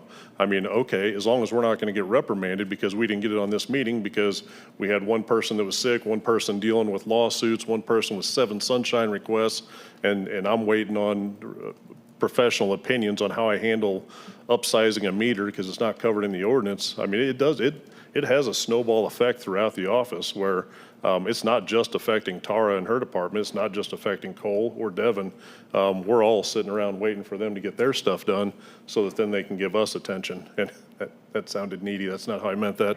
But anyway, I feel like that has kind of inadvertently been pushed on Tara, and I don't believe Tara is the only one that has been talking about this. I know that I've been in conversations with her and with other members of staff. So that's all I've got. Alderman Hoffman. So I was going to sit this one out, but I'll just go to bat for Tara a little bit on this one. I don't know how everyone else's process is, but I know through the summer I don't look at the packet over the weekend. I'm too busy. So my process starts on Monday around lunch, and it doesn't affect me. Now, sure, I get phone calls from other aldermen sometimes on a Saturday. Then I have to go look it up or something like that. It happens occasionally. I would be willing to give it a shot with 2 caveats, and that's 1, don't ask for another day, like this is it, and 2, if it doesn't work out, we get 3 months down the road and it really is hindering our process, we flip it back. But again, I'm saying that from only my chair because it doesn't affect my system. Alderman Morose. You know, I'm going to be candid. Last Friday, I came in like normal to pick up my packet. And Tara was apologizing. She and Keegan were going crazy and getting everything done to get the packet and said, we're going to have to wait till Monday to have it. Just overloaded. I mean, there's a lot of things I don't even know that goes on in a city, but apparently there is when we look at the size. This is one of the few longer packets that I remember, but I know we've had them. There's times we don't even get out of here much before 8 or 8:30 sometimes in a longer packet. When I pick up my packet normally on a Friday, do you think I open it up? Yes, I'll open it up and peruse what's going on in the packet over the weekend. Do I study it? Do I do anything about it? No, I'm working part-time and I have my other things that I like to do on a weekend. I don't consider that as, I'm sorry. Yes, then Monday morning, bingo. I'm on the packet Monday, Tuesday, throughout the week. But I can totally understand where Tara's coming from because I witnessed it Friday when I was here. They were going crazy just to try to get done for the Monday. Anyway, and I'm just wanting to be candid about it. So there it is. Alderman Collins. So I'm extremely sympathetic. I really, really am. When I ran for this position, I had several conversations with people because my biggest concern was going to be time. Tuesdays and Wednesdays are my two busiest work days. They're just really, really hard for me. So I'm really worried about getting a packet late on Monday and being prepared for Thursday, particularly because I'm brand new at this, so it's going to take me extra time. But I'm extremely sympathetic to you know, we're all under time constraints. So I'd really like to find a solution that works for you guys, but doesn't absolutely keep me up until 2 in the morning on Tuesday nights. I believe, Alderman Osteen. Obviously, I've already stated opinions on this prior. Once again, sympathetic to the staff. I feel like there's maybe a middle ground we could come to accomplish both sides of the coin, be it a limitation on the amount of agenda items that can be presented at a meeting, or basically going through with based on certain circumstances, whether something has to do a consecutive first and second reading, back-to-back meetings. I mean, I would like to, obviously, I'm always about the staff. I want to alleviate the stress and the processes there to make things more fluid. But like I said, it's a catch-22 for all of us right now. And so there's got to be a middle ground. I personally am not supporting the Monday delivery. I'm sticking with the Friday, but I feel like there should be something we could do to make that process easier to get that on a Friday and reducing the stress and the time constraints. Maybe it is limiting the agenda items. Because we all know, I mean, frankly, when we're getting 3-4 hours in a meeting, we're all glass-eyed anyway, so we're not really focusing or paying attention to those items as it is. Maybe that's the solution. I don't know, but I feel like there's got to be some way we can compromise. Alderman Rucker.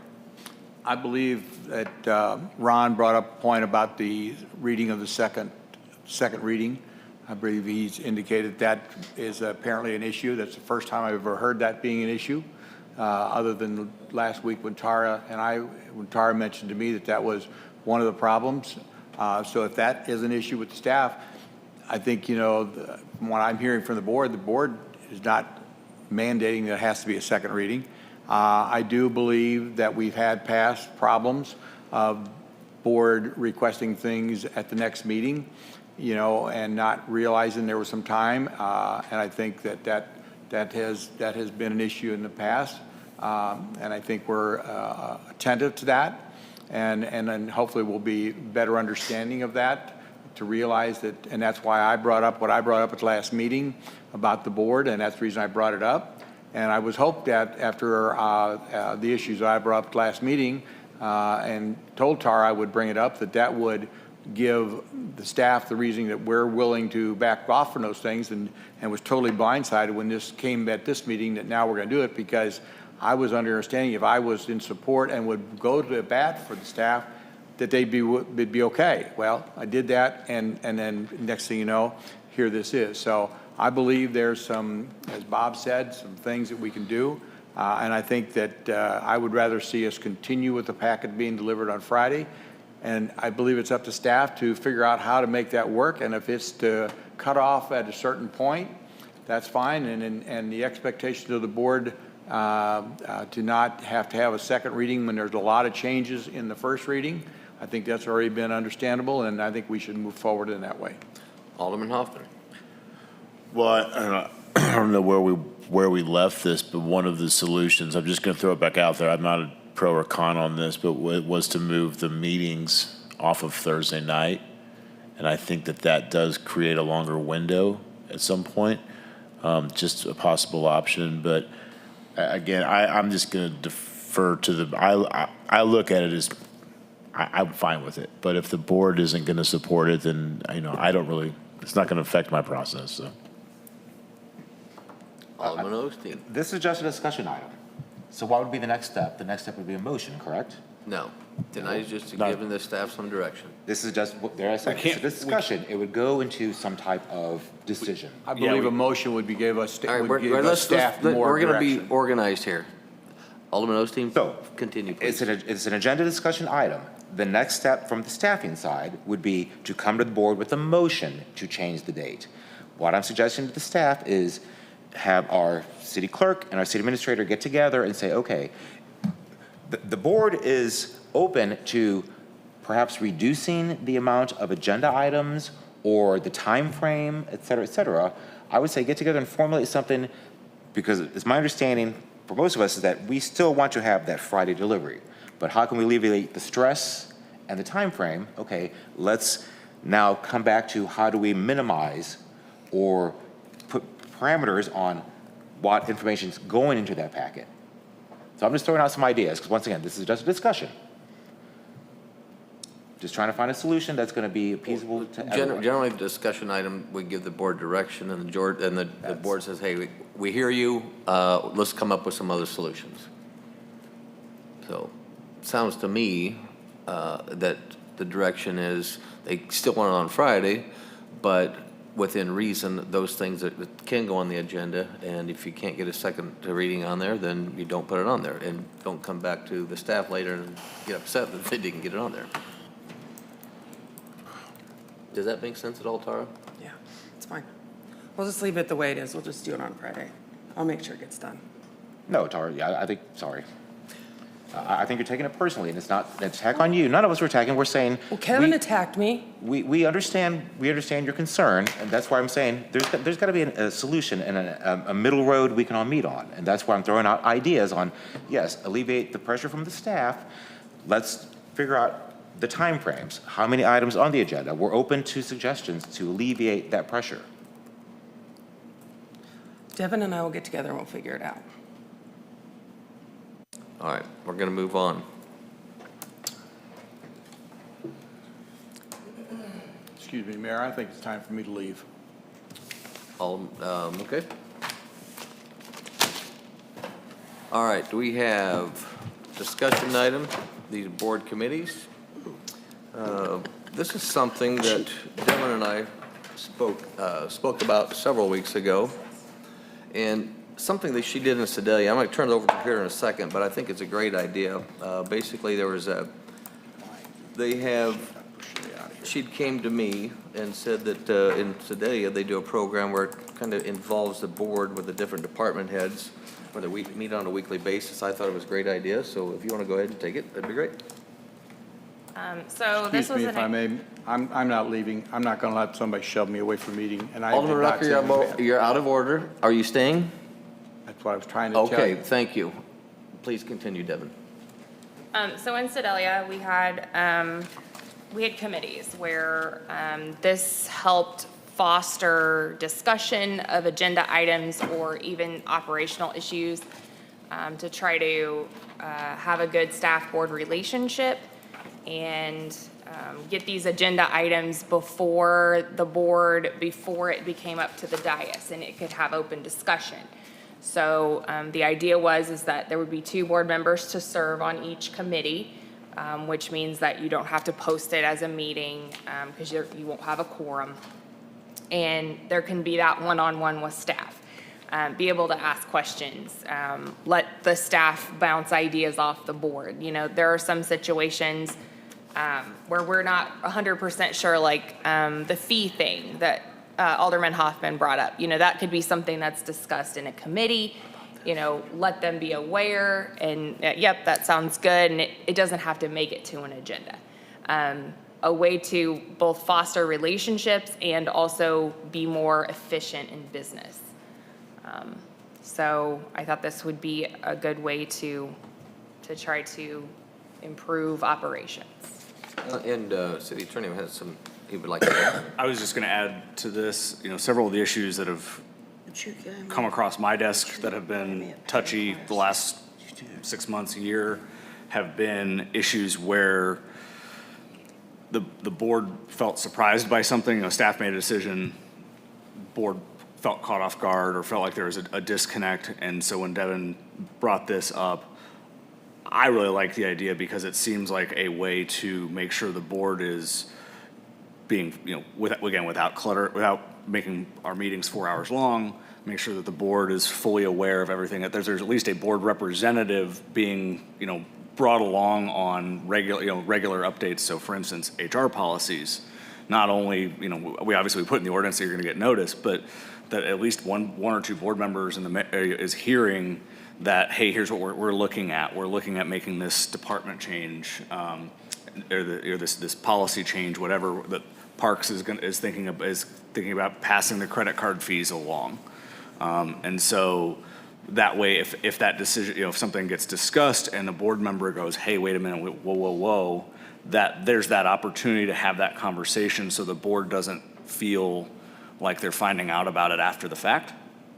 And so that was, Devin and I had this conversation quite a bit, and we felt like that would really foster more, you know, a healthy commute back and forth between staff and the board, where we're not talking things to death every single board meeting, but at the same time, we're still keeping you all informed. And if you have something, you hear something in one of those committee meetings where you feel like, hey, we need to talk about this more, or I want to bounce this off of my fellow aldermen, you have that information, and that, you know, so at least it's sort of an in-between, you know, that's what committees do in larger bodies. So I wholeheartedly support this.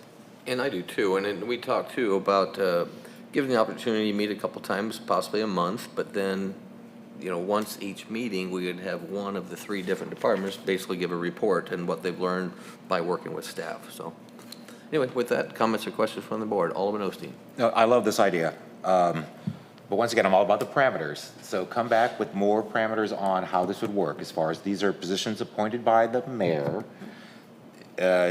termed, because usually with all the other boards or committees, it's a 1-year term. You know, just come back with the details, and I think 100% behind it. Everyone's behind it. We'll come back with the ordinance. Yeah, love the idea. I think it's a great idea.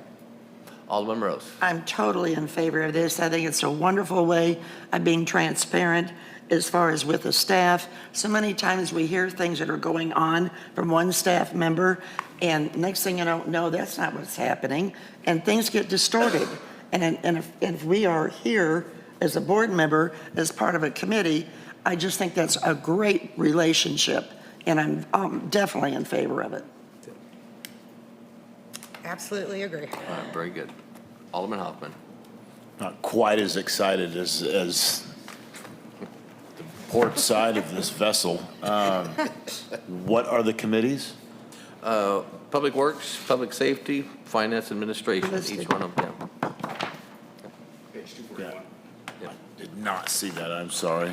Read your packet. If I'd have gotten my packet. You got your packet on Friday, you would have known this. Yeah. There's basically 3 of them though, right? I was, because I kind of have been doing that with special road districts, sitting in on their meetings, but that's not, I know that's not part of staff. I guess what I'm wondering is, how often do these meet? Once a month? Now, it would be up to the committee. We were talking about maybe a couple times a month as needed, 2 aldermen per committee. And I mean, are you trying to make this mandatory? Because you're tacking hours onto a job that we're, honestly, I'm just going to be honest. We're underpaid for the amount of hours we put in already. And if this committee is twice a month, on a Tuesday night, I'm not going to be able to make all those. Yeah. This is a discussion item. Right, but that's what we're doing. Whether it's once a month or whether you want to do it at all, but it's, if you have and you may not be interested in those three, if you say, hey, I'm just too darn busy, but we do have aldermen that maybe do have the extra time that want to be involved, so it's a discussion item. Could I suggest that we possibly assign them to the committee, but it's on a voluntary show up? Like it's not, It's not a posted meeting, so it's. Right, I know, but I mean, I think that everyone should commit to it, but I just want to understand exactly what I'm getting into, or if, do we need to notify and say, hey, I'm not going to make it today? Or is it just, well, if they show up, they show up? I mean, I'd like to know a little bit more about what we're getting into, honestly. Absolutely. Alderman Rucker. Well, I think that the meetings are probably going to be during the day rather than in the evening. That would be my thought, because that's going to work better with staff, which that's going to be a little bit of a problem. What I just got on my soapbox about, the fact that now we're taking the working person who is not available during the day and asking them to take off for an hour or so from their place where they're working. So I think that's the concern. That's the concern I have is them taking that time away from where they're working at. The fact that the meeting in the evening, I don't care. Daytime's better for me, but I'm looking at the working person that the evening would be better, but then that takes them, and then you end up with 4 or 5 staff people that you're putting many extra hours on them, which they deserve that time back. So it's costing us overtime for that or whatever. So I think there's an issue with that. Hopefully, late in the afternoon, still be under staff time, and maybe it's the people that are working can take off an hour early from work. But I think that's a bigger concern. I think I see a value there. Personally, I thought these kind of things were being done, which really steps in my opinion, this steps into the responsibility of the mayor. The mayor is the one, I think, is the liaison between the staff and the board in these kinds of issues, and tries to read the board and tries to give staff direction of what he thinks the board would or would not. But for the board to be interacting with the staff like that, I don't have a problem, other again, looking back at the working person. Alderman Collins. Could it be like a volunteer thing that board members that have the time, that have the flexibility can say, yep, I'm happy to do this, and not necessarily be a requirement? Absolutely. Alderman Osteen. All right, once again, devil in the details. I think if you formulate these committees and try to set some type of agenda, like, okay, the police department committee is going to meet Thursdays at 2. Well, then those board members that you want to sit on the committee, they have that option to say, that's not going to work for my scheduling. So, you know what I'm saying? So it kind of gives you an open door to say, okay, let's get people to work with these committees that will have the time to commit. I think do it strictly as a volunteer basis, on whoever shows up, defeats the purpose. I know, but you know what I'm saying? More of okay, if you want to commit to be on this committee, at least get the parameters out there to say, okay, I don't want to accept a role in this committee if I know I'm never going to make it. So, you know what I'm saying? Kind of maybe gear the timing to set more of an agenda and a schedule, so people, if they want to be part of it, they can commit in advance, or say, never going to work for me, sorry. Yeah, that was my goal, was to to coordinate with the 2 that want to serve on that committee. Obviously, as you can probably tell, Public Works Committee is probably going to be the busiest. Yeah. And the least busy would be Finance and Administration. And Public Safety will fall probably somewhere in the middle. How did they handle the meeting in Sedalia? Us, same way, each committee, the board members said, hey, I can meet at 4 o'clock on Tuesdays or whatever. But there was always an agenda. And yeah, we would work it out. And then whenever they rotated, we would work it out again, and it would change every year, depending on how the board members were available. Alderman Hoffman. I'd also like to suggest that you let the board members internally decide where they're going to choose to which committee they're going to be on. You know, Bob's got a finance background. Makes more sense for him to be on finance. You know, I think like making it some kind of formal appointment, well, I want you over here and you over here, I'm just not really on board with that, to be honest with you.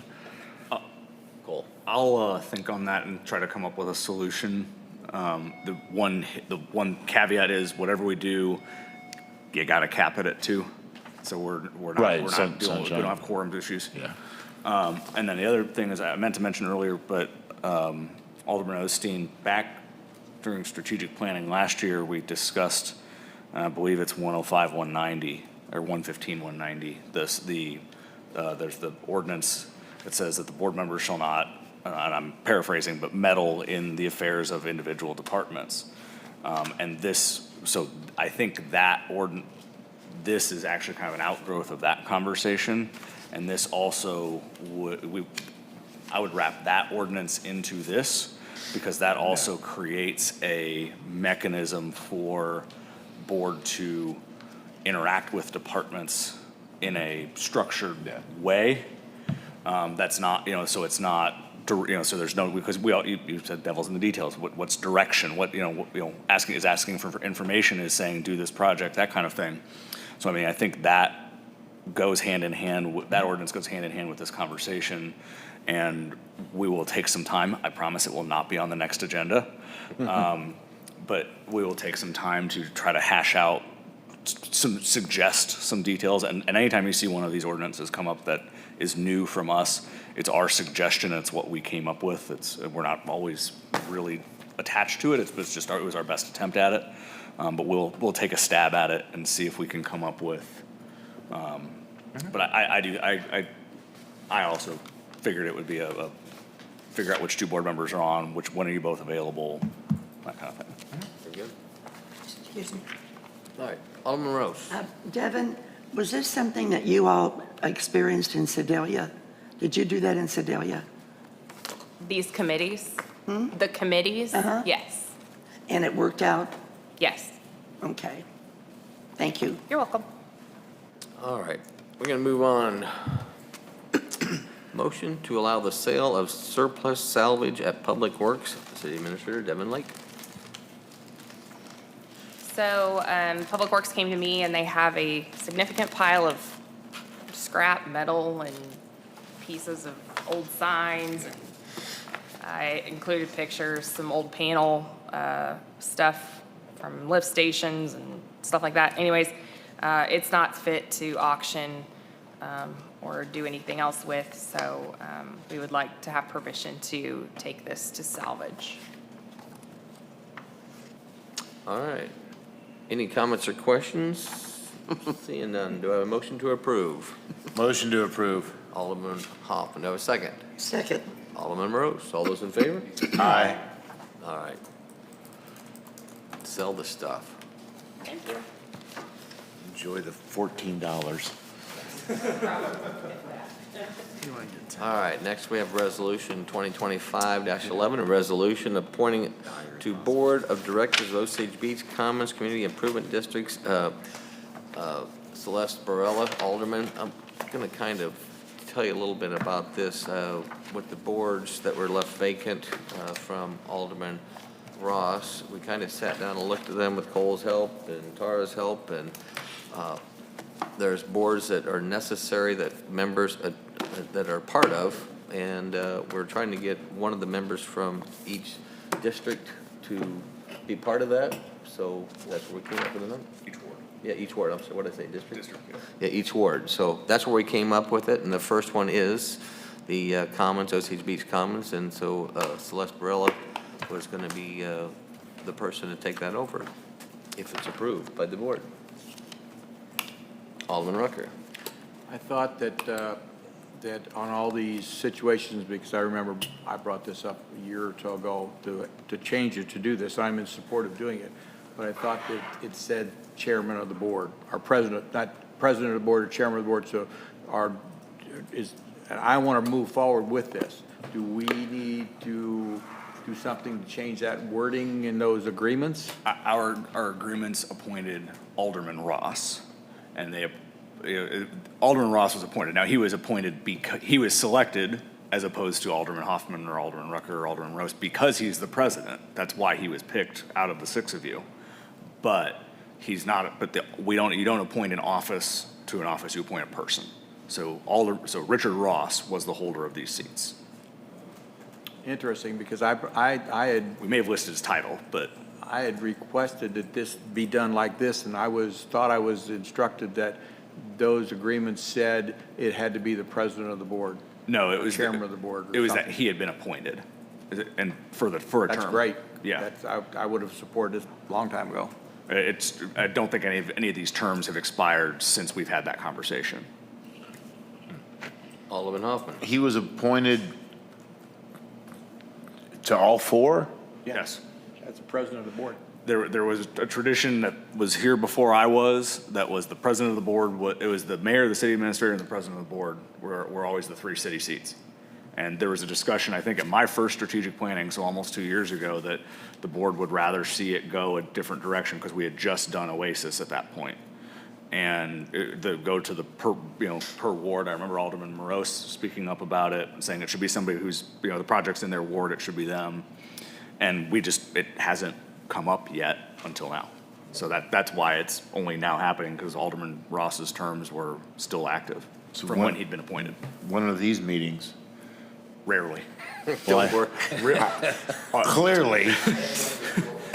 We have them every now and then, but they are typically short, often by Zoom. It's usually to ratify something, and typically what they're doing is approving something that this board has already approved. Okay. So that it is I don't want to say it's a formality, but it's everything that those boards do is in conjunction with this board. I remember us talking, I don't know, a year and a half ago about the alderman in the ward really should be doing it, and I guess it just fizzled or something, but this is the better solution. It just hasn't had none of the terms have expired. It just hasn't had the occasion to come up yet. Okay. So this is the first, and it wouldn't have come up until some of these terms started expiring if it were not for recent events. Sounds good. Any other comments, questions? Do I have a motion to approve the resolution? Motion to approve. Alderman Hoffman, do I have a second? Second. Alderman Osteen, all those in favor? Aye. Aye.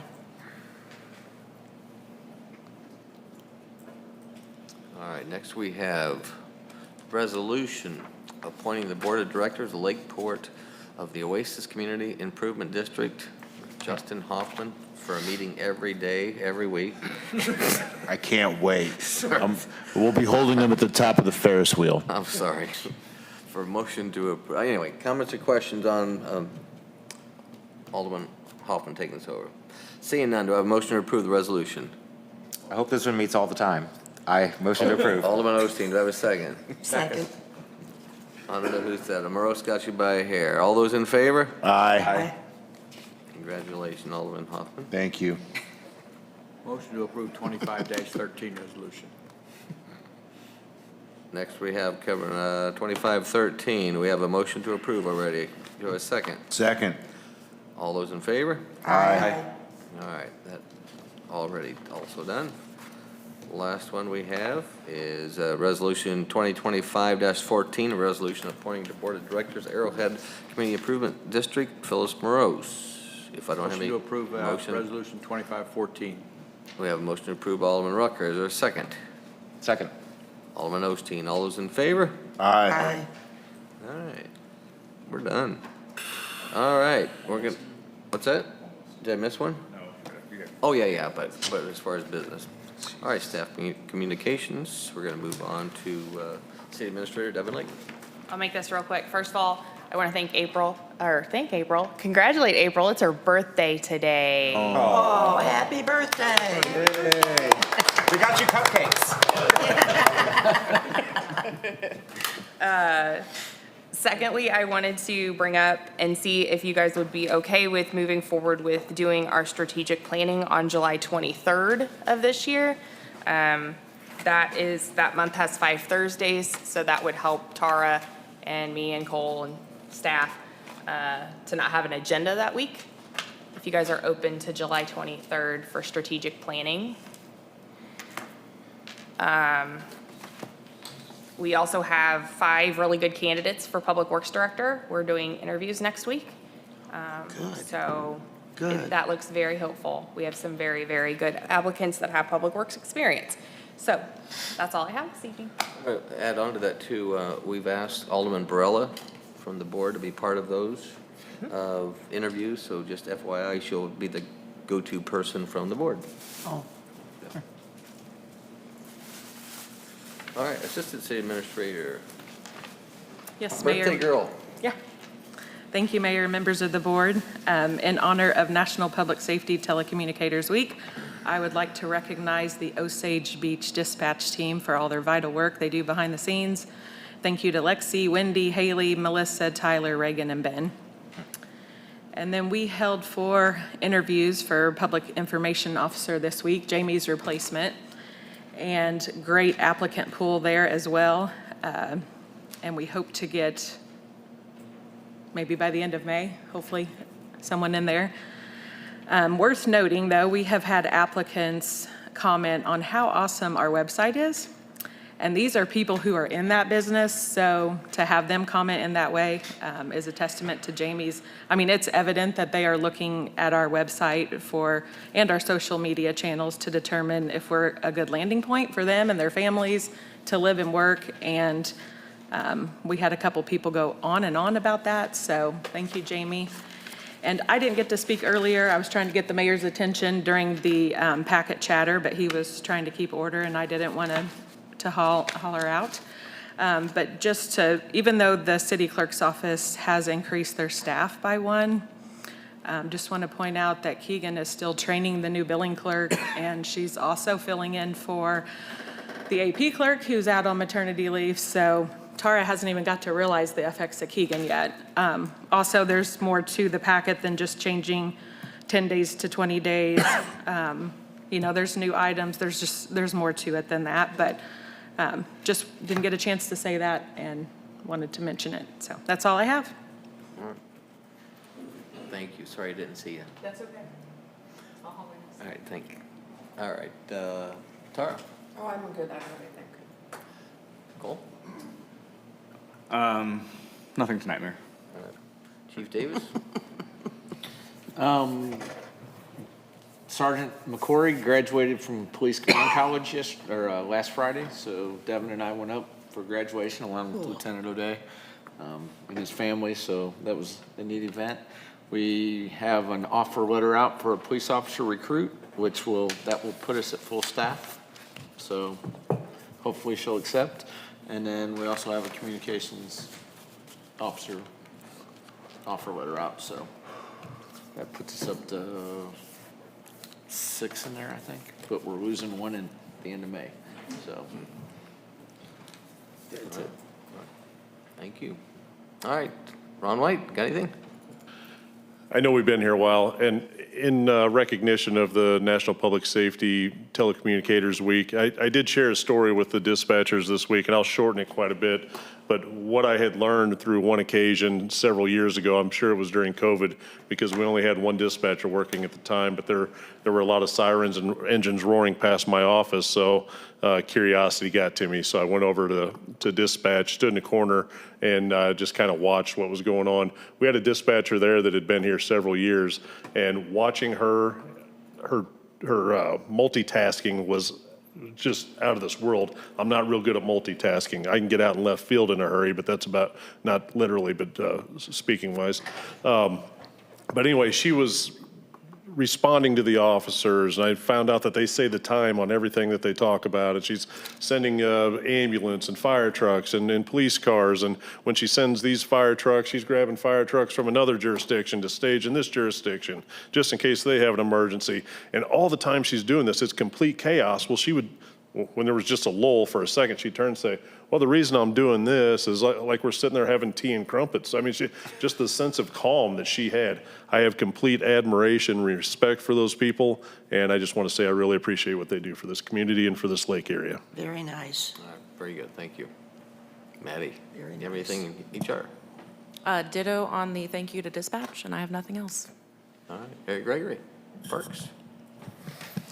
Yeah, thank you, Mayor. Very quickly, the 10th annual Easter egg hunt, unfortunately, not unfortunately, well, it's been rescheduled due to the forecast to next Saturday, April 26th, for those listening at home.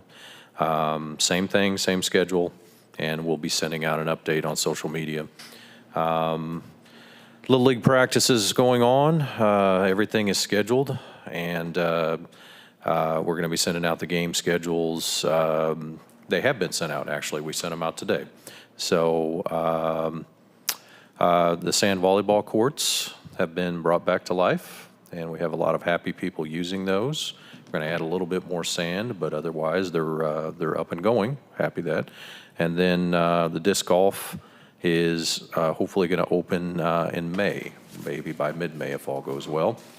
And an offer has been accepted for our vacant park tech position, so he'll start in 2 weeks and we'll be fully staffed. We're very happy about that.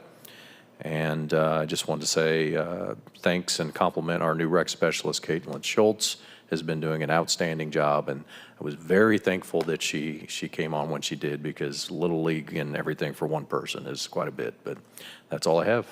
All right, thank you. Drew, anything, engineer's office? Nothing of note tonight. All right, Ty, airport? Yeah, just real quick, congratulations to all the elected officials. And just real quick, I want to thank Public Works. I do this every now and then, but occasionally we get in a bind at the airport department and we need a tool or we need some more muscle or a bucket truck or something. Anytime I call Rob or Chris down at Public Works, they're always eager to help, and it's very much appreciated. Thank you. All right, thank you very much. City Planner, Kerry Patterson. I have nothing tonight, Mayor. Thank you. All right, thank you. Alderman Rucker. Yes, I have a couple of things. First of all, would the board be amenable to coming at our next meeting, like at 5:15 or 5:20, and get an update board picture? Would that be appropriate that we do that, Yes, sir. since we have a change in board members? That's why I wore my jacket tonight.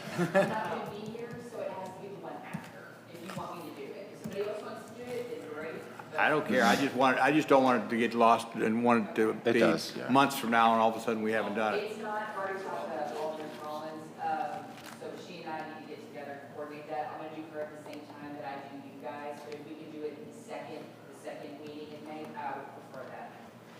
Second meeting in May, did you say? Yes. Is that good for everybody? Everyone wear blue. That's going to be the 17th. I've dictated that in the past. I will send out an email to remind you. Is that good for everyone? Okay, very good. Okay. Congratulations to those two that got reelected, and welcome, Rebecca. We look forward to working with you. I feel that my time that I've had a chance to chat with you, you'll be a very big asset to the board, and thank you. Tara, I'm sorry. I did not mean to attack you. I'm sorry that I also abruptly said I'm leaving, because I felt like I was being attacked when you told me that I attacked you, and I got bent out of shape real quick and blood pressure flew through the roof. So I apologize for that action, and I apologize if you think I did it. It was not the intent. The intent was to discuss the information that was provided, and you just happened to be the one that provided it. So, you know, well, no more further said. If you took it offensively, it was not meant that way. And with that being said, and I was going to not talk about this, but I'm going to go ahead and talk about it. I don't want you to feel like I'm attacking you again. But could you give us an update on the code codification? And that was on my notes before anything else happened. I don't want you to think I'm coming at you. No, you're fine. Actually, we're going to start it back up here as soon as I get back. I'm gone tomorrow. Next week, I'm going to meet with with Cole and Devin. I'm going to try and get it done. We've just been so busy, but I will try and get it done. We'll get with Cole and Devin and get the final stuff done, get it back to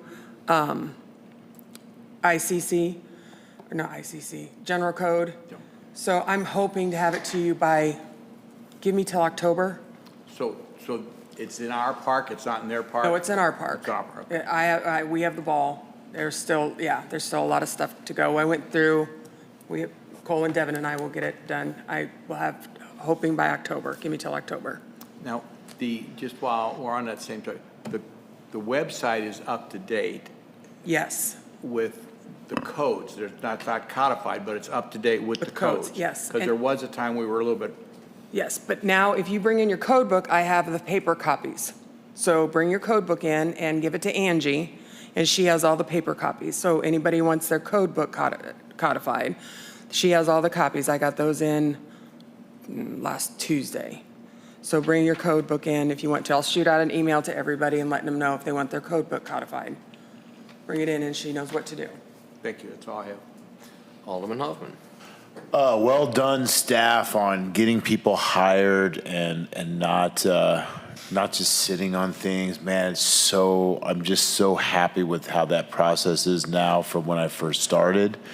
I really fought for that public information officer, and then we hit a home run with Jamie, and then moving her up. Now we're looking for her mini-me, but I think that position is really, really valuable, and I think that we keep finding more things like this, the brand new website, people getting hired faster. I think that's a testament to that whole process. So thank you all. One last farewell to Alderman Ross. I enjoyed working with you. We've become good friends. You're an asset to this community. I hope that all your ventures in the future are fantastic. You did a lot for this city, so thank you very much. Rebecca, very well-run campaign. Was very impressed. It's almost as if you mirrored my strategy 2 years ago, who I mirrored completely from the mayor 2 years before that. But as I was watching you campaign, you did a lot of the similar things that we did, and they're very effective, and I thought you did a very good job at it, and you had a good team helping you, and I look forward to working with you, and you've already brought some interesting things that I've already had to consider, and I like that you're bringing something new to the table. So best of luck, and it's going to be an interesting 2 years. All right. Alderman Osteen. All righty then.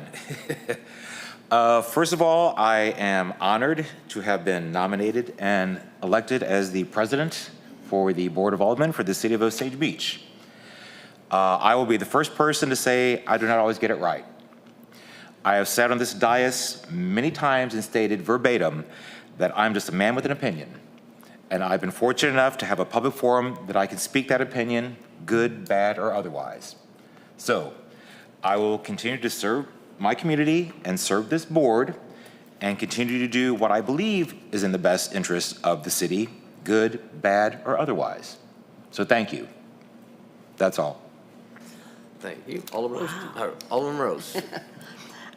Yes, first of all, congratulations and welcome. It's nice to sit where I can actually see a little bit more.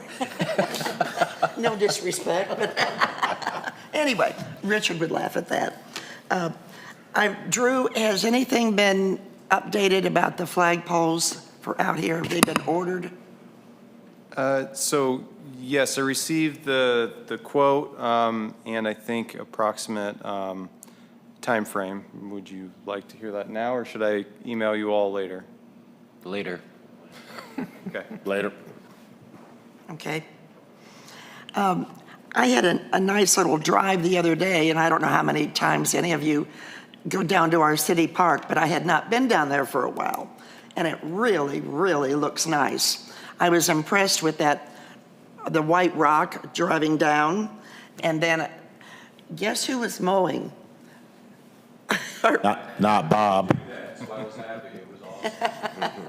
Anyway, and of course there were about a dozen people at the dog park, and it just really looked very nice, and I wanted to compliment you on that. And other than that, happy Easter, everybody. Have a nice weekend. Thank you. Alderman Collins. I really just want to say thank you to everybody for being so welcoming. All of the board members I've had really good conversations with. And then Devin, April, thank you very much for taking me around and introducing me to everybody and getting me acclimated. And you guys all were fantastic in answering all of my repetitive questions, I'm sure. And I really, really appreciate it. Tara, thank you very much for everything that you've done to get all my training scheduled. And I know it's been a lot for me. I'm sure it's been a lot for you guys too, and answering what are probably ridiculous questions for me. So I really, really appreciate it, and I look forward to working with all of you. All right, thank you. All right, I just have a few things. First, congratulations, Alderman Collins and Mike out there, her husband. We actually met a couple of months ago and at McDonald's when she was running. I just said, hey, I just kind of wanted to introduce myself, see if you have any questions, ask them questions, and I think I told them at the time, I said it's going to be a good fight. I was going to say fight, but good campaign. And so congratulations. I told her at the time, I said, I think you'd fit fine with the board, and with every door that closes, a new one opens, so congratulations and welcome aboard. And Mike, when I was running for mayor, my wife went to most meetings like you guys did, and then she came to the first one, and then she hadn't been to one since, so I think you're good now. You picked the wrong one. Carrie Patterson, happy staycation next couple of weeks. Yes, sir. Enjoy that. Can't wait. Yeah. Where are you going? Where are you going? Home. Staycation, right here, right here. Home. We'll be right there where you can all call me and do everything. Playing lots of golf. Yeah. Beautiful Osage Beach, Missouri. Yeah, The lovely, resort community of those. exactly. Well, and happy birthday, April.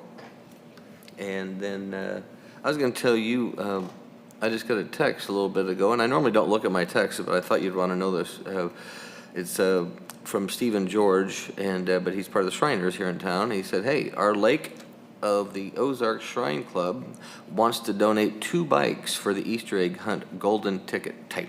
So I'll get that information to you. So it sounds like we might have a couple more tickets, or a bike, so it's kind of cool. And then the last thing I was going to say, Alderman Hoffman got a hold of me here a while back.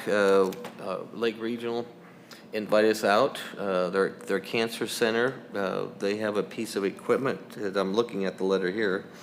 They want us to take a look at, and basically are a nonprofit, and it's for radiation for cancer patients. And there was a grant out there that they were applying for, and so they kind of wanted us to take a look at it, and hopefully we'd write a letter in support, which we did.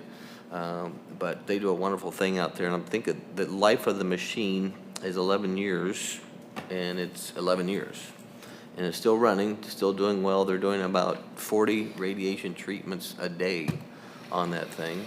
So in case you hear of anything, I did write a letter on behalf of myself in support of that as mayor. But thanks for doing that. Lake Regional really is, I want to throw a shout out to them. They do a wonderful job here in Osage Beach, and as one of our biggest employer. But I think every year they get better and better, and so I appreciate the things they do for our cancer patients around here. That's the last thing I have. Now, we do have an executive session tonight, so, and now I timed out, so I'm not going to log in. I have to go to my paper copy. Do you want it?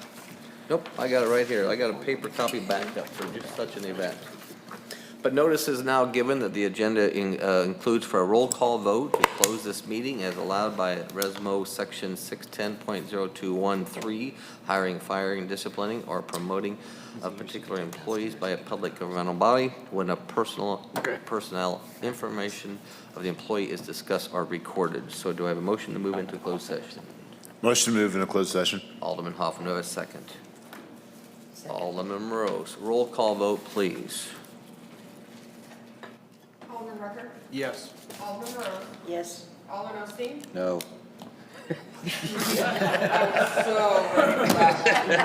Don't matter. We're forced into court. I gotta say yes. Alderman Hoffman? Yes. Alderman Collins? Yes. Alderman Barella? All right, meeting's closed to go into executive session. Does everybody need a 5-minute break? Yes, please. All right, 5-minute break, and we'll meet next door.